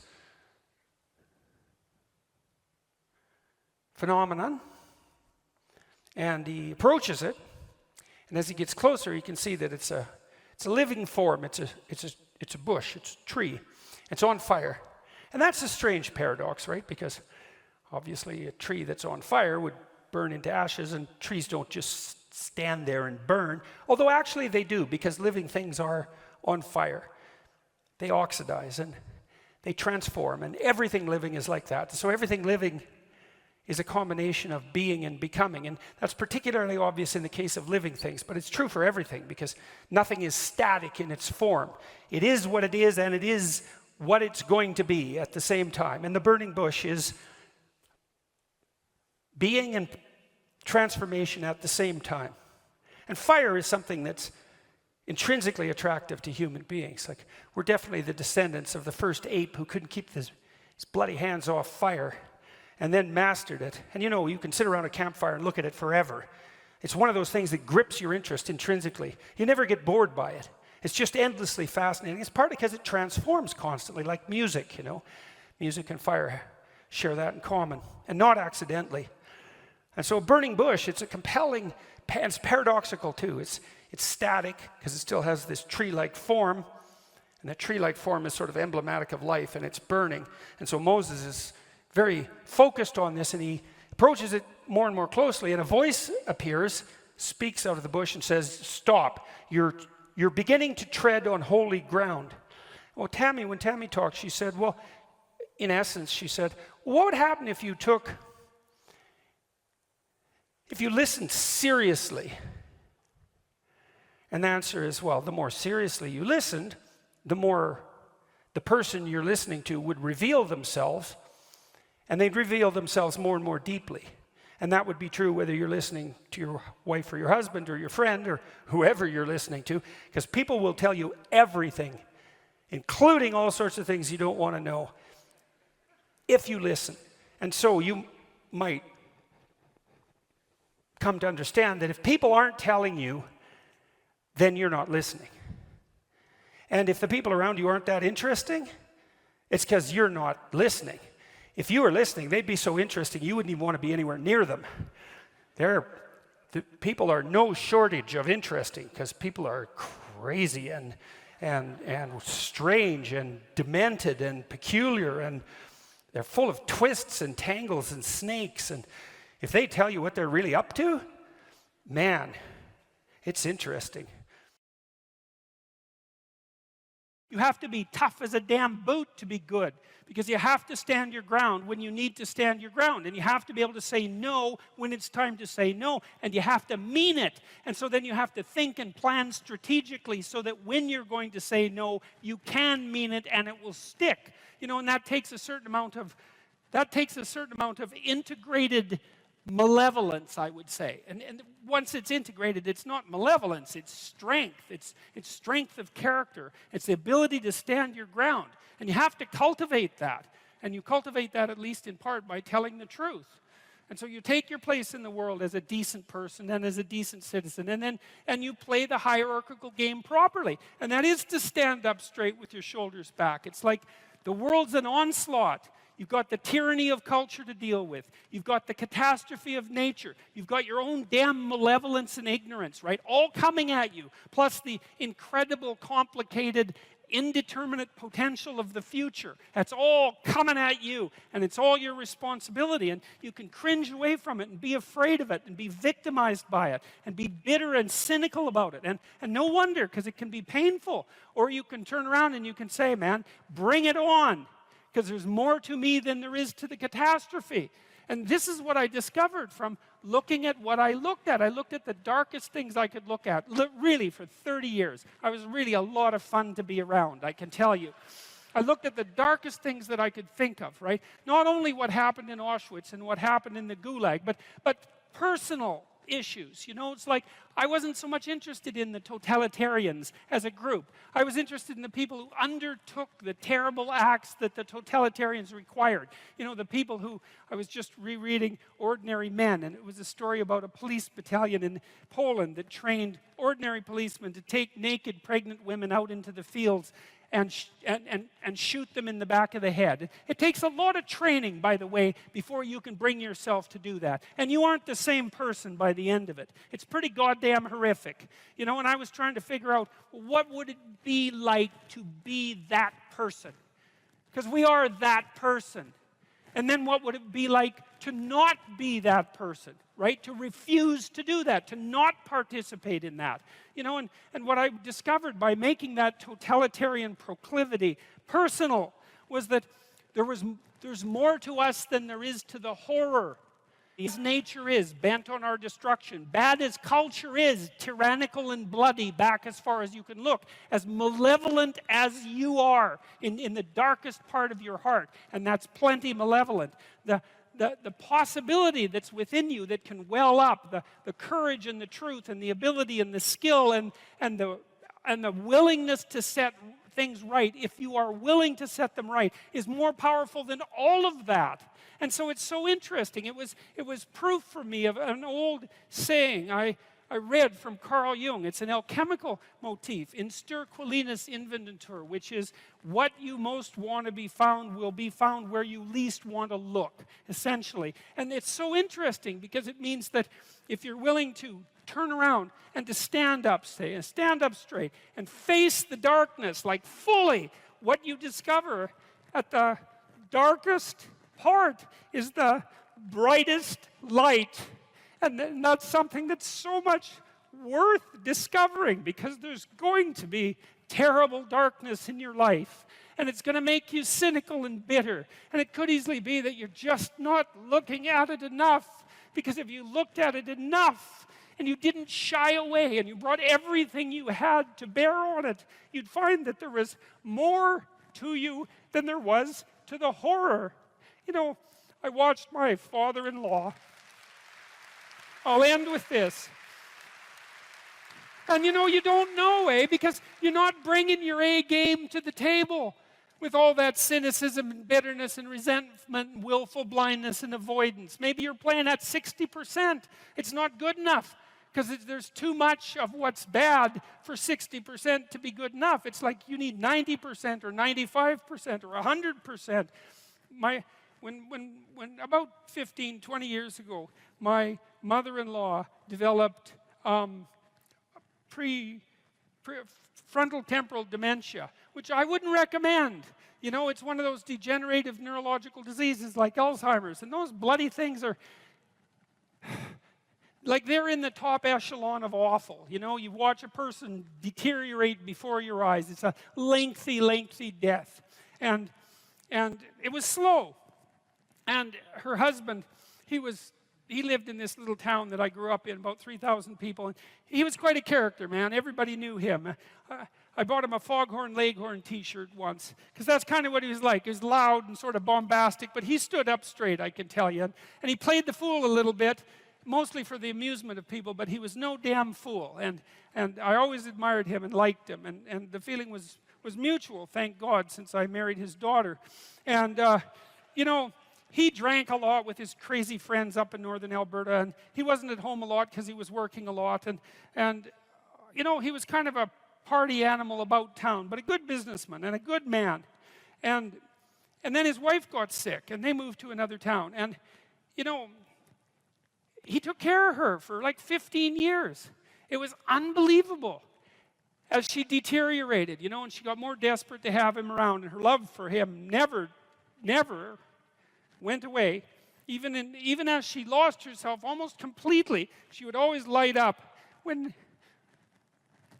he came into the room, you know, and he took care of her right till within weeks of her death. He had to finally put her in an old folks' home because he was no longer strong enough to lift her up from the chair. And we interacted with him a lot, you know, because we were trying to help him figure out how to cope. And we had signs put up in the house, electronic signs that would tell her when he was leaving, so that she would know where he went. And we had recordings in the bathroom so that she knew what to do when she went into the bathroom. And we tried to do everything we could to not make this absolutely bloody, atrocious experience complete hell. And he participated the whole way, you know, and it was really something to see. It was really it left me with a tremendous sense of admiration for him, but not just for him, but for people who can do that, you know. And if there was a new decline, he took it on, and he didn't complain about it, and he tried to do what he could, you know. And like, it was no picnic, don't get me wrong, but it wasn't hell. And then we were all gathered around the deathbed, my wife's mother's deathbed, and the family was there, and they got along pretty well, you know. Her sister's a palliative care nurse, and the other one's a pharmacist, and none of them are particularly afraid of illness and death. You know, they're a pretty tough group. And so, you know, they made sure their mother's lips were wet while she was no longer eating or drinking, and tried to make her comfortable. And they were around the deathbed, and they were kind of getting along, you know. It wasn't Family Feud at mother's death time, and that was kind of nice. And she died, and that was that. But it wasn't just that, because the fact that the family had coped with it well and nobly and honorably, I would say, brought them together. They were closer afterwards than they were before. And they all had more respect for their father. And then in the old folks' home, he met another woman who had a husband there who had Alzheimer's, and they got to know each other, you know. And he died after a while, and she died after a while, and then a few months later they started going out, and then eventually they had a relationship, and now they live together. And so he gained something. Like, it wasn't that he replaced what he lost, you know what I mean? Because he still has pictures of his wife up in his house, and she was the love of his life, and that's not going away. But, you know, his family respected him more, and everybody pulled together more, and it wasn't hell at the deathbed, it was just tragedy, and the family pulled together more. And that was a good example of how you can extract at least a certain amount of light out of what's dark, even at a personal level. And it's worth asking yourself. It's like, drop what you're doing that's foolish, that you know is foolish, and pick an aim that's worthwhile, you know, to make things better for yourself, like you're worth taking care of, like you're worth something, you know, and to surround yourself with people who believe the same, and who are rejoicing in your accomplishments and unhappy when you fail, right? And you're comparing yourself to your accomplishments of yesterday and not to someone else's today, so that you're not jealous and bitter. And you put your own house in order so that you're not cursing the world when some of its disarray might be your fault. And you're trying to pursue something meaningful, and you're doing your best to tell the truth, and all of that. And then you see what happens. Who the hell are you? You know, you think you're a miracle of some bloody bizarre sort. We've been around for 3.5 billion years. You know, every single one of your relatives propagated successfully. And here you are, against all possible odds, in this world of hell in some sense, and bitterness and tyranny and malevolence. And yet God only knows what's inside you, this capacity for consciousness, the capacity to confront potential and to turn it into something good. That's us, man. That's the Western story. That's the individual as the cornerstone of the state. That's our responsibility, and it really is who we are. Here's another rule. Pursue what is meaningful, not what is expedient. This is also a great thing to know, I think. That's a tricky rule. Expedient might be, we're going to have a conversation, and I want something from you. And a lot of conversations are like that, because you have a goal in mind. This is what I want from this person. And so then you craft your conversation to get what you want, right? You subordinate your words to the ethic of your desire. And you might say, well, what's wrong with that? Well, what do you know about what you want? Like, haven't you been wrong about that before? Or you might say, well, what's the alternative? Well, is there an alternative? Well, you have to want something from the person to even interact with them. It's like, no, you could want to see what happens. You could want to play. You could tell the truth. That's an interesting thing to do, because you don't know what's going to happen if you tell the truth, that's for sure. You could let go of what you want and just say what you think. And you could presume, and this is an act of faith too, that the truth does set you free, and that the truth that's spoken properly makes out of possibility the order that is habitable and good. And then you could just tell the truth, and you could see what happens, and that would be an adventure. And that's better than expediency, partly because maybe you're wrong about what you want.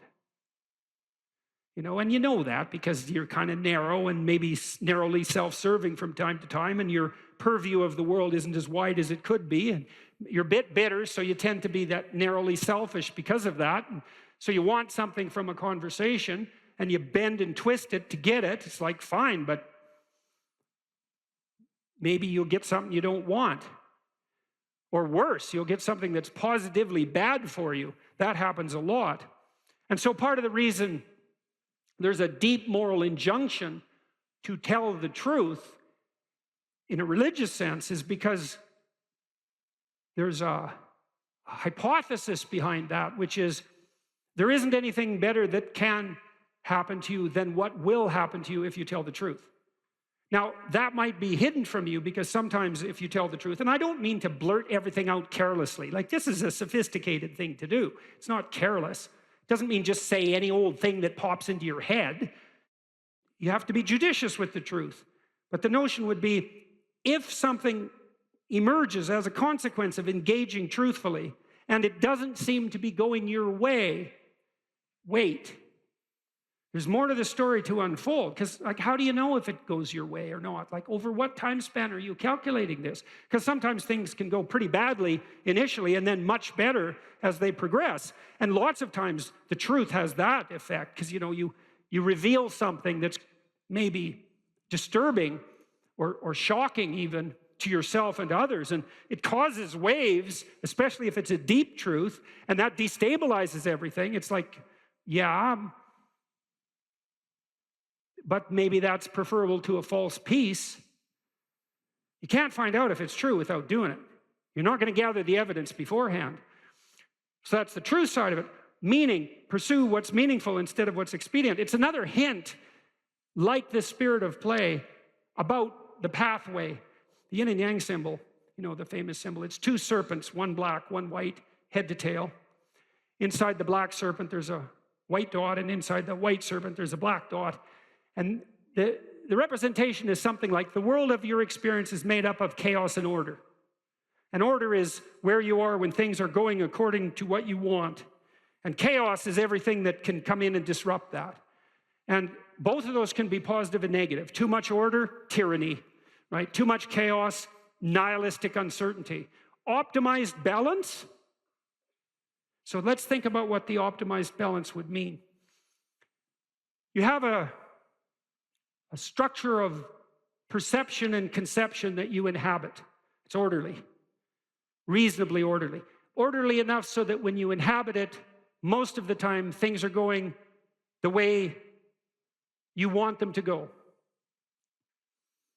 But things change and shift, and you don't know everything you should know. So you can't just stay where you are with a good thing. You have to expand.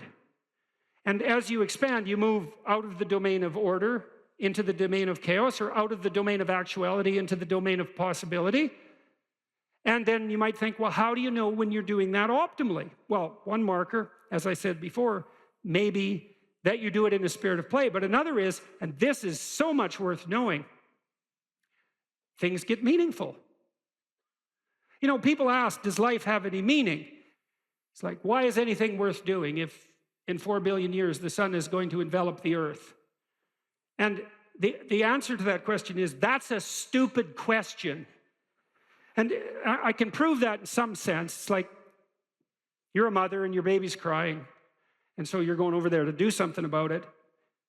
And someone comes along and says, why do you care if that baby's crying? You know, in 4 billion years, the sun is going to envelop the earth. And what's the right response to that? It's like, it's something like, go away. Are you out of your mind? And the answer to that question is yes, you are out of your mind. Of course, you can find a time frame or a spatial frame of reference that makes everything you do pointless. You know, it's like, what is this going to matter in 20 trillion years? Well, it's like, the only proper response to that is that's not a wise time frame. Imagine you're in a concert, you know, listening to some great music, and it's got you, you know, and someone taps you on the shoulder, and you know, this is going to come to an end. And well, what's your response? Like, go away.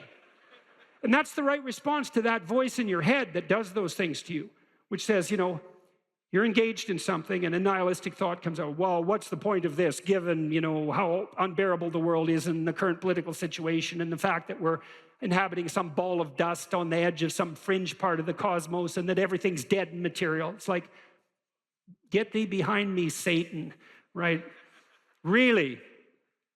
It's not a mark of wisdom.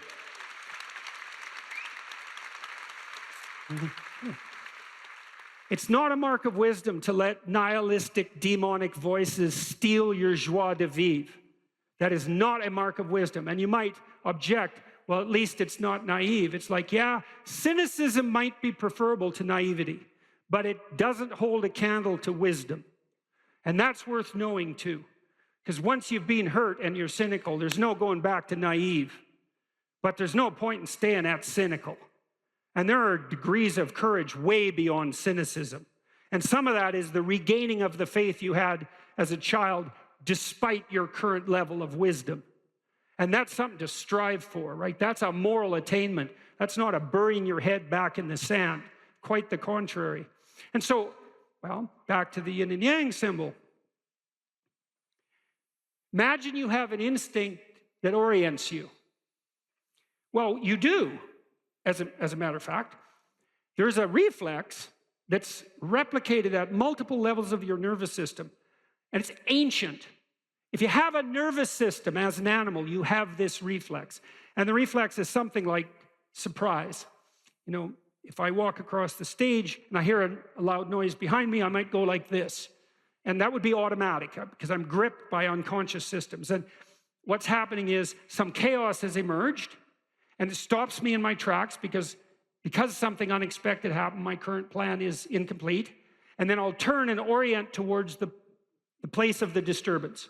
And that's the beginning of exploratory behavior. And then I might run away, which might make me safe, or I might cautiously investigate, in which case I can find out what caused the disturbance, maybe rectify it, and maybe update my plan so that that sort of thing doesn't happen again. That's a better approach. I called the course Personality and Its Transformations, and I think you could think about that as a restatement of the idea of being and becoming. And that's what you are. You're, for whatever that means, you're an entity that both is and is transforming. And there's a rule that goes along with that, by the way, which is don't sacrifice who you could be for who you are. Which means if you have to choose to transform in a positive direction or maintain your current position, then it's better to transform in a positive direction. So you might even think of that as the core of your being. That's a Piagetian idea. It's a Jungian idea as well. Who are you? You're the thing that transforms who you are. Now you're also who you are, but on top of that, you're the thing that transforms who you are. And I do think that that's not an arbitrary statement. You know, one of the things that modern universities do dreadfully now is convince their students that value structures are relative, and that's a big mistake. There's a lot of things wrong with that idea, and one of the things that's wrong with that idea is that doesn't include what I just mentioned, which is that's a good moral rule, is you are the thing that is and you're the thing that becomes, and you should put the thing that becomes at a higher place than the thing that is. That means you also have to allow yourself to shake off those things about you that you might be pathologically attached to, habits and people for that matter, ways of thinking, all of those things. You have to allow yourself to shake those off, and that's more like a burning. That's why the phoenix is the symbol that it is, right? It's old and it deteriorates, it bursts into flame, and then it's reborn. It's like, well, do you want to be reborn? It's like, well, that's not the question. The question is, do you want to burst into flame? And the answer to that generally is no, but that's the wrong answer. The right answer is you let all that nonsense burn away. And you know, and you might say, well, I don't know what I should leave behind, and the answer to that is that's a lie. You know some of the things that you should leave behind. All you have to do is ask yourself. You'll come up with a list instantly of 100 stupid things that you're doing that you know you could stop doing. Some of them maybe you don't know you could stop doing. It's like, well, fine, leave those alone for now. But there's a bunch of things you perfectly know well that you could stop doing that would improve your life. And so do that, see what happens. That's a good idea. All right. So it's personality and its transformations, because partly I wanted to talk to you about what you are as a human being and also as an individual, but also what you could become. And that's actually a crucial question in the domains of clinical psychology in particular, because a lot of what you're doing with people as a clinician is trying to figure out who they could become. That's right. You have a problem, your life isn't what it could be. It's like, fine, let's see what it could be like if we changed it. We'll figure out how to change it. That's got to be a negotiated dialogue, right? Because like, I don't know what the hell you should do with your life. I can help you figure it out, maybe we can talk about it, but you are the person who has to decide if the things that you're aiming for, you know, get you out of bed in the morning, because that's really that's at least one of the crucial issues. So you got to specify the goal, and then you got to specify the transformation processes and start practicing them. And you have to understand that you're going to be bad at it, but it doesn't matter, because bad's fine. Persistent is what you need to be. If you persist with tiny improvements, if you persist, you win. So okay, so in a broader context, you can think about this as a more fundamental ontological question. So one question is how you should act in the world. The other question is, well, what is the world? And that's a complicated problem. This is a scientific answer to that question, and that is that the world is a collection of objective phenomena, and that's a very powerful perspective. And we have a good method for determining what the world is like as a collection of objective phenomena. And that's made us very technologically powerful, and so more power to us and all that, but leaves a question unanswered. And the question is, well, the world isn't just a place of objective phenomena, because it's not a panoply of inert matter. It has living conscious creatures in it, and they're a different order of being. And the fundamental issue for conscious active creatures is not what is the world from an objective perspective, but how it is that you should conduct yourself in the world. And there's a kind of unbridgeable gap between those two domains of inquiry. And I think the reason for that is that the scientific method removes value from its descriptions. That's actually what it does. And so once you're left with value-free descriptions, it's very difficult to extract out a value proposition from them, because that's the scientific method removes the value propositions. You're supposed to be left with only that which is objective, right? And value propositions are in the domain of the subjective. So I think the idea that you can derive what you should be or do from a collection of facts is flawed, A, because collecting the facts themselves gets rid of the value structure, but B, there's an infinite number of facts, and so how are you going to pick which ones should guide you? You can't. you can't. You have to do something else. The facts do not tell you what to do with the facts. You need something else to help you figure that out. Well, it's come to me over the years that essentially that's what the narrative cognitive framework does. It's the framework that we use to specify how we should act in the world. And so you could divide the world into the world as it is and the world as perhaps it should be. That gives you some direction, and you need that, and we know this technically, right? You need direction. The reason for that is it's direction that produces primary positive emotion. And so if you need positive emotion to move through life, which you do, because you can't even move without positive emotion, and also positive emotion is a good bulwark against terror and pain. If you need those things, then you need direction, you need a goal, you need a value structure. So that doesn't seem particularly disputable to me. You could still say, well, what value structure? It's like, okay, fine, that's a good question. But I've thought a lot about that too. So if we're going to adopt a value structure, there's a couple of rules that go along with it. And this is why the bloody postmodernists are wrong, as far as I can tell, is A, it can't just be my value structure, because I'm stuck with you. And we're both stuck with all these other people. And so if I'm going to lay out a value structure, which is a way of interpreting the world, let's say, and there's an infinite number of potential ways of interpreting the world, it's like, yeah, fine, no problem, except that I have to interpret the world in a way that I can use while I'm dealing with you, and while the two of us are dealing with everyone else, and while all of you are dealing with everyone else. And so that's the Piagetian game proposition. If you want to be a popular kid on the playground, you better play games that other people want to play. That's a brilliant, brilliant, brilliant observation. And I told you that Piaget was trying to heal the rift between science and religion, and that's one of the things that he did that he thought helped do that. The question is, well, where do moral judgments come from? Well, they emerge as a consequence of consensus, and it's a bounded domain. If we're going to occupy the same space for any length of time, and those are two critical propositions, the same space and a long time, then we have to figure out how to play an iterative game that doesn't spiral downward, hopefully that might even improve, that we both don't object to, because otherwise it's not going to work, right? You'll walk away and play another game, or the game will disintegrate catastrophically. So there's massive social constraint on what constitutes an appropriate frame of reference.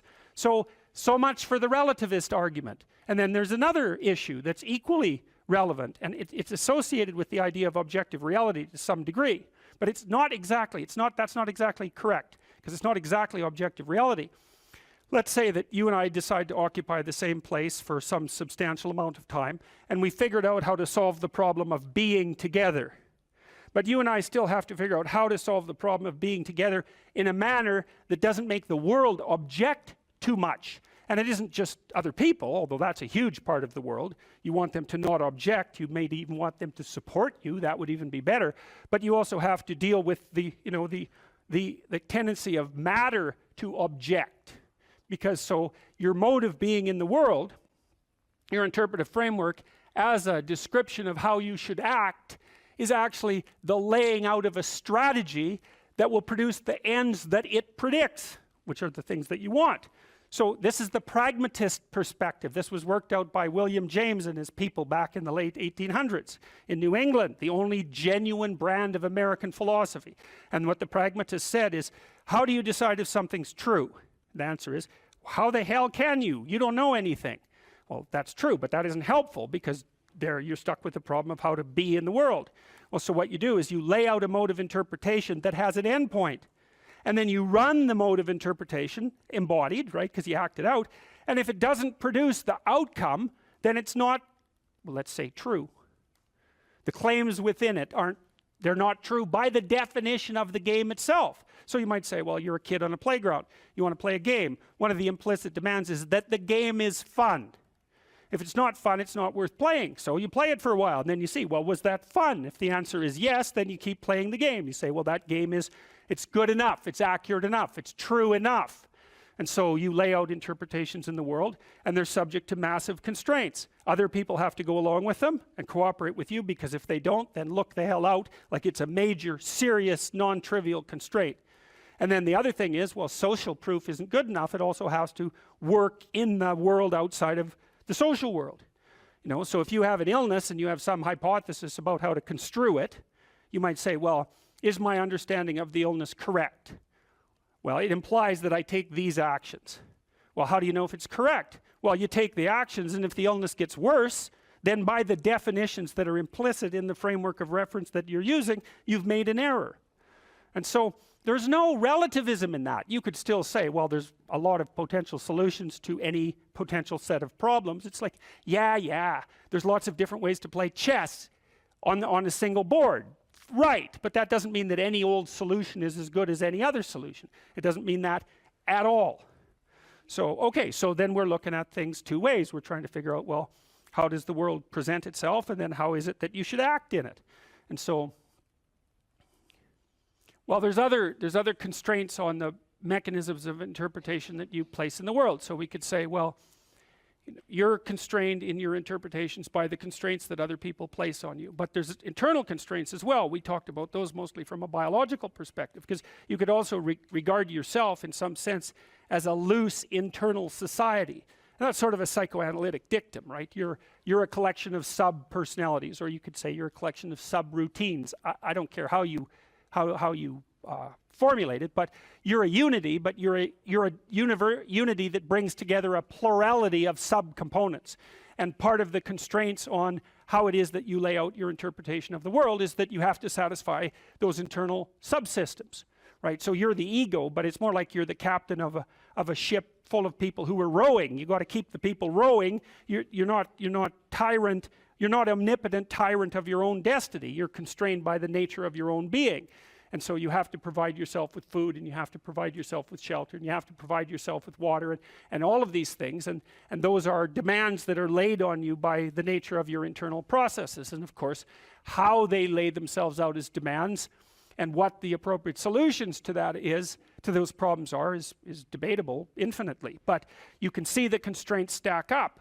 You have to satisfy your internal constraints.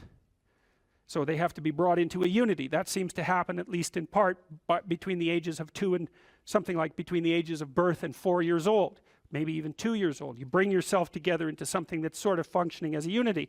Then you have to turn that unity into a unity that can function in the social world with increasing breadth. And that unity in the social world has to be a unity that can function inside the natural world. It's something like that. So you're stacking up these games into a hierarchy of increasing complexity. And one of the questions that emerges from that is, well, what should be at the top of the hierarchy? If it's a hierarchical structure, it has to be a hierarchical structure because some things have to be worth doing more than others, or you can't act, which is another thing I really don't like about the postmodernist ethos, because it claims that value structures are there to eliminate, to exclude and oppress, and never once notices that, well, yeah, fair enough, but value structures are also there so that you know which way to walk, because you can't figure out which way to walk without saying that that direction is preferable to that direction. So you're stuck with the damn things. And they do exclude. Obviously, category structures exclude. The question is, if you're going to have a value structure, how is it that it should be constituted? Well, I already described some of the constraints. Like if your value structure is perfectly functioning except that you don't get enough to eat, that turns out actually to be a fatal problem, right? And it might be, you can run into all sorts of fatal problems. You're too lonesome. Well, it means let's say that your value structure is too narcissistic. There's lots of reasons to be lonesome, but that might be one of them. Or you're too timid or something like that. Like you're going to be informed by your own internal biological mechanisms when the value structure that you're laying out in the world is insufficient to keep itself propagating across time. And some of that's just you, and some of that's other people, and some of that's the natural world. Constraints galore. And so in the face of all those constraints, it's absolutely unreasonable to say any old solution goes. Just try it. Generate a random solution. Run it as a simulation in the world. And see how many slings and arrows come your way. There'll be plenty. And you might say, well, I don't care about slings and arrows. It's like, yeah, no. That's a claim you don't get to make. So, okay, so you're being informed internally as to the nature of your value structure. You have to specify where you are. You have to specify where you're going. You have to integrate all your underlying biological mechanisms into that schema. It's something I think that's actually kind of weak about the Piagetian idea, say, because Piaget, I'm a great fan of Piaget, but Piaget tended to think that the child came into the world with nothing but a set of reflexes. I mean, that's his technical claim, and that you bootstrap off those reflexes, and I think it underestimates the degree to which the child comes into the world as an already prepared unit. And I mean, he just thought of those things as so self-evident that you don't need to talk about them, but that's actually not true. You do need to talk about them. We know, for example, that if you provide children with food and shelter, and adequate food and shelter, but you don't interact with them socially, almost all of them die in the first year, right? It's not optional. Touch is not optional for children. Attention is not optional for children. Play is not optional for children.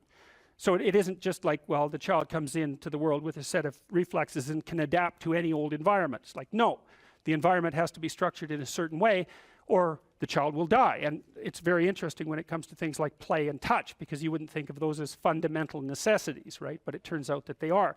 If you deprive a child badly enough of play and touch in the first 3 years of their life, even if they survive, what comes out at the end of that is often something that's like barely recognizable as a functional human being and cannot be repaired after that point. And that experiment was done with Romanian orphans back in the 90s. So it was an ugly situation, to say the least.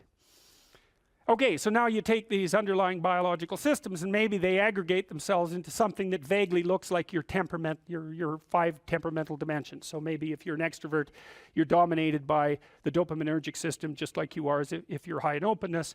And if you're high in neuroticism, it's mostly that you're dominated by anxiety systems and systems that mediate emotional pain. And if you're agreeable, you're dominated by the function of the underlying maternal/care affiliation systems. But so you could say, well, you've got a multitude of fundamental biological predispositions that manifest themselves as implicit stories, something like that, and they organize themselves into the primary temperaments, and the primary temperaments are biasing factors that determine in part the nature of the interpretive structure that you're going to lay out in the world. It's not entirely determined by your temperament. We know that personality is only predicting, something like, let's say, 10% of the variance in most complex social outcomes.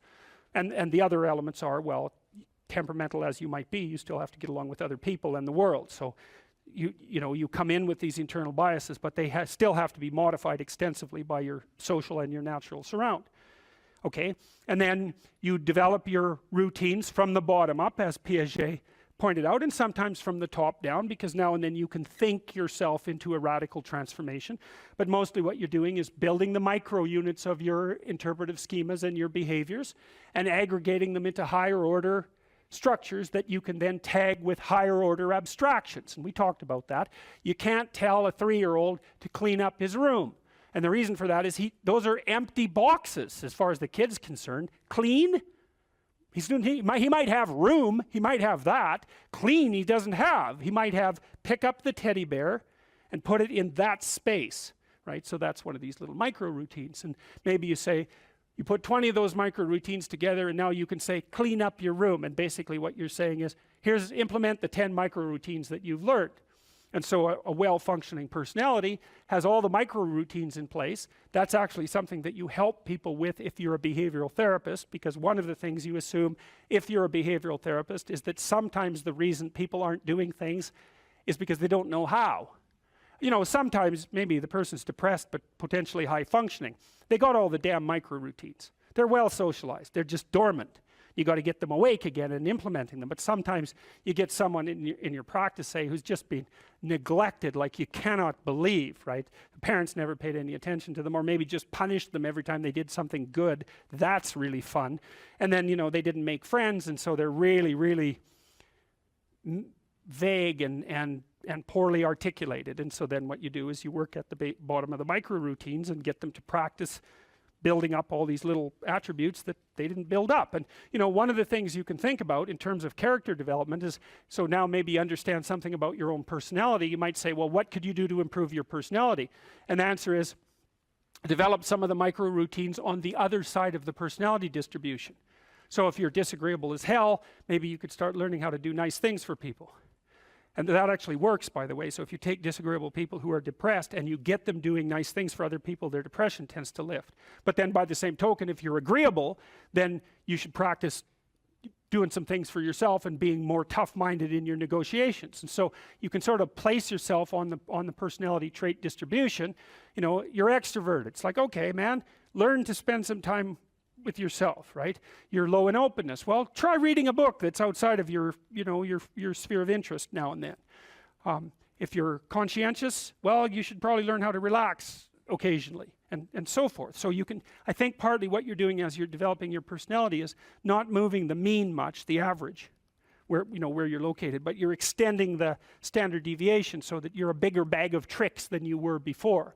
And I think you can practice that consciously. It's like, you're hyper orderly. It's, well, get a dog, you know.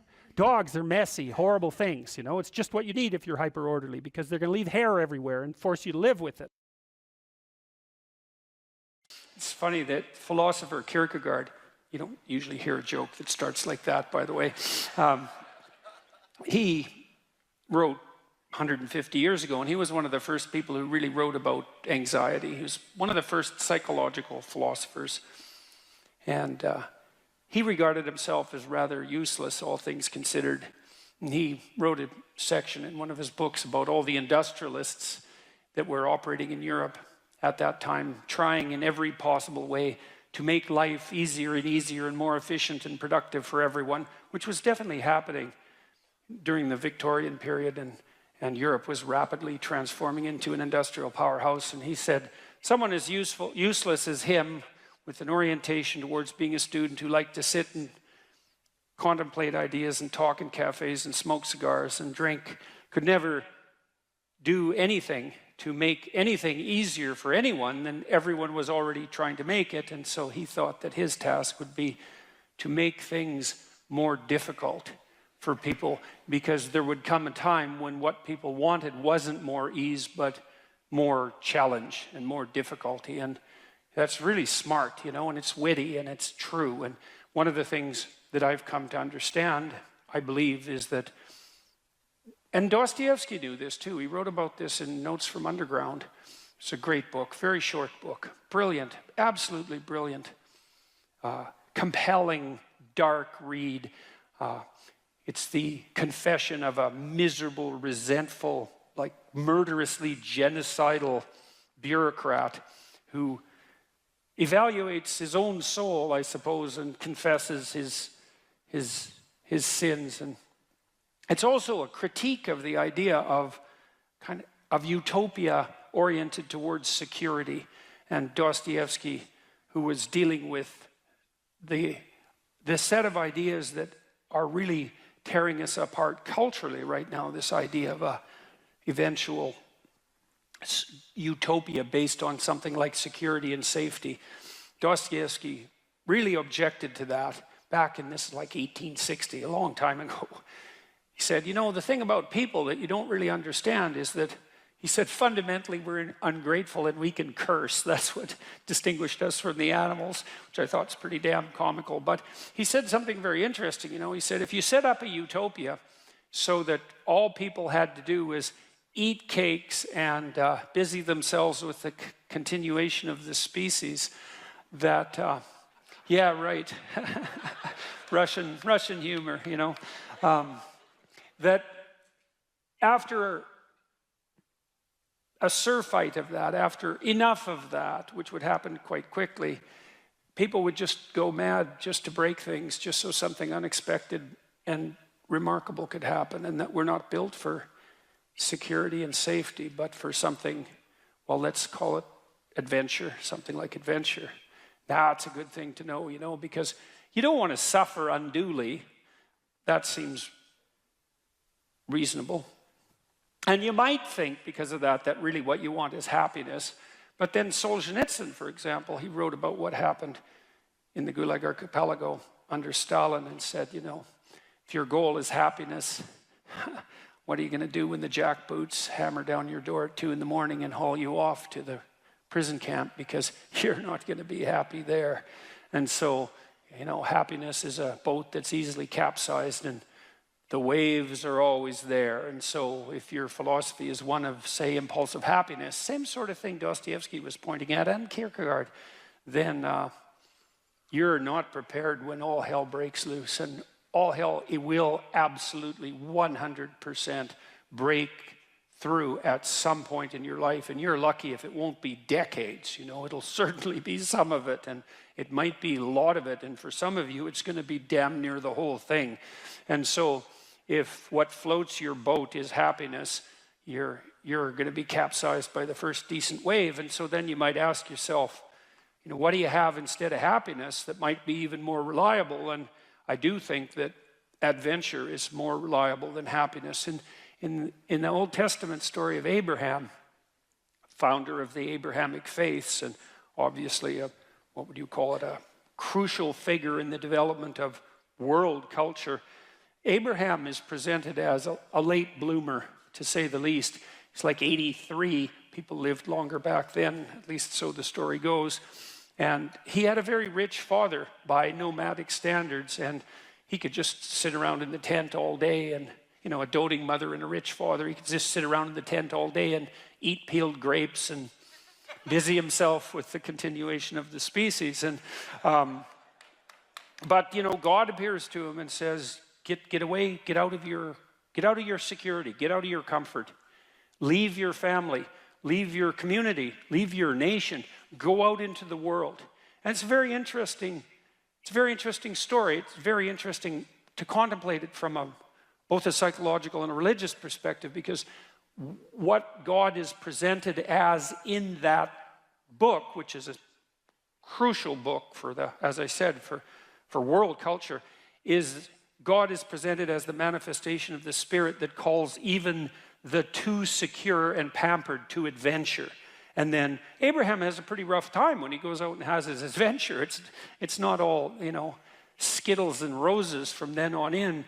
Quite the contrary. And he runs right away into like a conspiracy of elites to steal his wife. He runs into tyranny, runs into starvation. He encounters war. It's like he goes out in the world and he has the whole tragedy of his life, both on the social and political front and individually, you know. But the promise is the promise of adventure, and the implication is that if you have a sufficient adventure, then that cannot so much protect you from suffering, because perhaps that is impossible, but to justify it.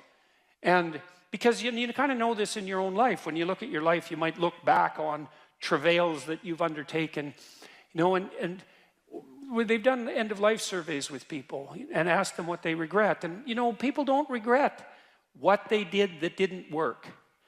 They regret what they didn't do that could have worked. You know, they regret the chances they didn't take. And, you know, even if you do an evaluation of your biography, one of the things that you want to be able to say to yourself is something like, maybe there's nothing better you can say to yourself than this. You can think about this for yourself and see if it's true. That was extraordinarily difficult, but it was worth it. And, you know, it's not like you can have one of those without the other, because you can't imagine that you could have some confidence in what you've managed to accomplish, right? The kind of confidence that would instill you with a certain genuine sense of self-regard despite your fundamental inadequacy. To have that fundamental sense of self-regard that's grounded in something real, it has to be based in a narrative that approximates that was extremely difficult, but it was worth it. You have to have both of those. And so that's interesting, because one of the questions we always ask ourselves, this is the theodicy question, technically. You see the suffering in the world, you see the suffering of children, you see maybe your own children or your suffering, and you wonder, well, how can reality be constituted so that I can have faith in its essence when there is so much suffering? And one answer to that is something like, well, how much suffering do you want? And you might think, none. It's like, yeah, I don't think so. I don't think that's right. You want, at least you want something approximating optimized challenge. So you could say, at least you want to be pushed to your limit. And maybe you find the most exciting times in your life. In fact, you'll pay for this. You'll pay to have this experience, to be pushed to your limit, not beyond it, or maybe even a bit beyond it, you know. And maybe not so far beyond it that you crumble and break and things fall apart, but, you know, could you be pushed to your limit optimally if there wasn't the possibility of falling apart and breaking? Like, that's an open question. How are you ever going to take something seriously if the consequences aren't actually serious? You know, and there's something delightful about dancing on the edge. That's why Hawaiians believed that surfing was sacred, you know, and it's because to surf you have to be on the edge, right? And the waves can come and take you out at any moment, but without the possibility of the waves rising to take you out, then you can't dance on the edge, and maybe that's exactly what you want to do, you know, and there's good evidence from the neuroscience literature that consciousness itself is something akin to dancing on the edge. So technically, when you're conscious, when you're awake, your brain is occupying a position between something. It's a position that's something like between chaos and order. And if your brain's maximally ordered, well, you're just bored, nothing is changing. And if you're chaotic, then it's anxiety and catastrophe. But you want to be positioned right between those two, and that's when your consciousness is optimized, you know? And when your consciousness is optimized, then you're deeply engaged in life and everything seems alive and meaningful. And maybe that's the solution in some profound sense to the problem of suffering. It's that you optimize your interaction with chaos rather than being protected all the time from everything that could hurt you. And you kind of know this too if you have kids, because you don't want to keep your kids in an infantile state, and because when they're infants, pretty much what you do with them, say they're 6 months and younger, is you just keep them secure and safe, right? You just provide everything that you can for them. You have to do that because, well, what are they going to do? They just lay there fundamentally and squawk now and then. I mean, it's not like they're ambulatory. They can't go out and do things for themselves, and so it's up to you, and your goal is to keep them secure and safe. But once they start being able to move around, then increasingly it's sort of up to them. And if you have any sense as a parent, the psychoanalysts used to say, the good mother necessarily fails. And what did they mean by that? They meant, well, you know, if you're committed to your infant when you're a mother for the first 6 months, it's like it's all the kid, 100%, full self-sacrifice devoted towards the infant. That's the right attitude. But even by 9 months, child can crawl around quite a lot. They're developing something of an independent will.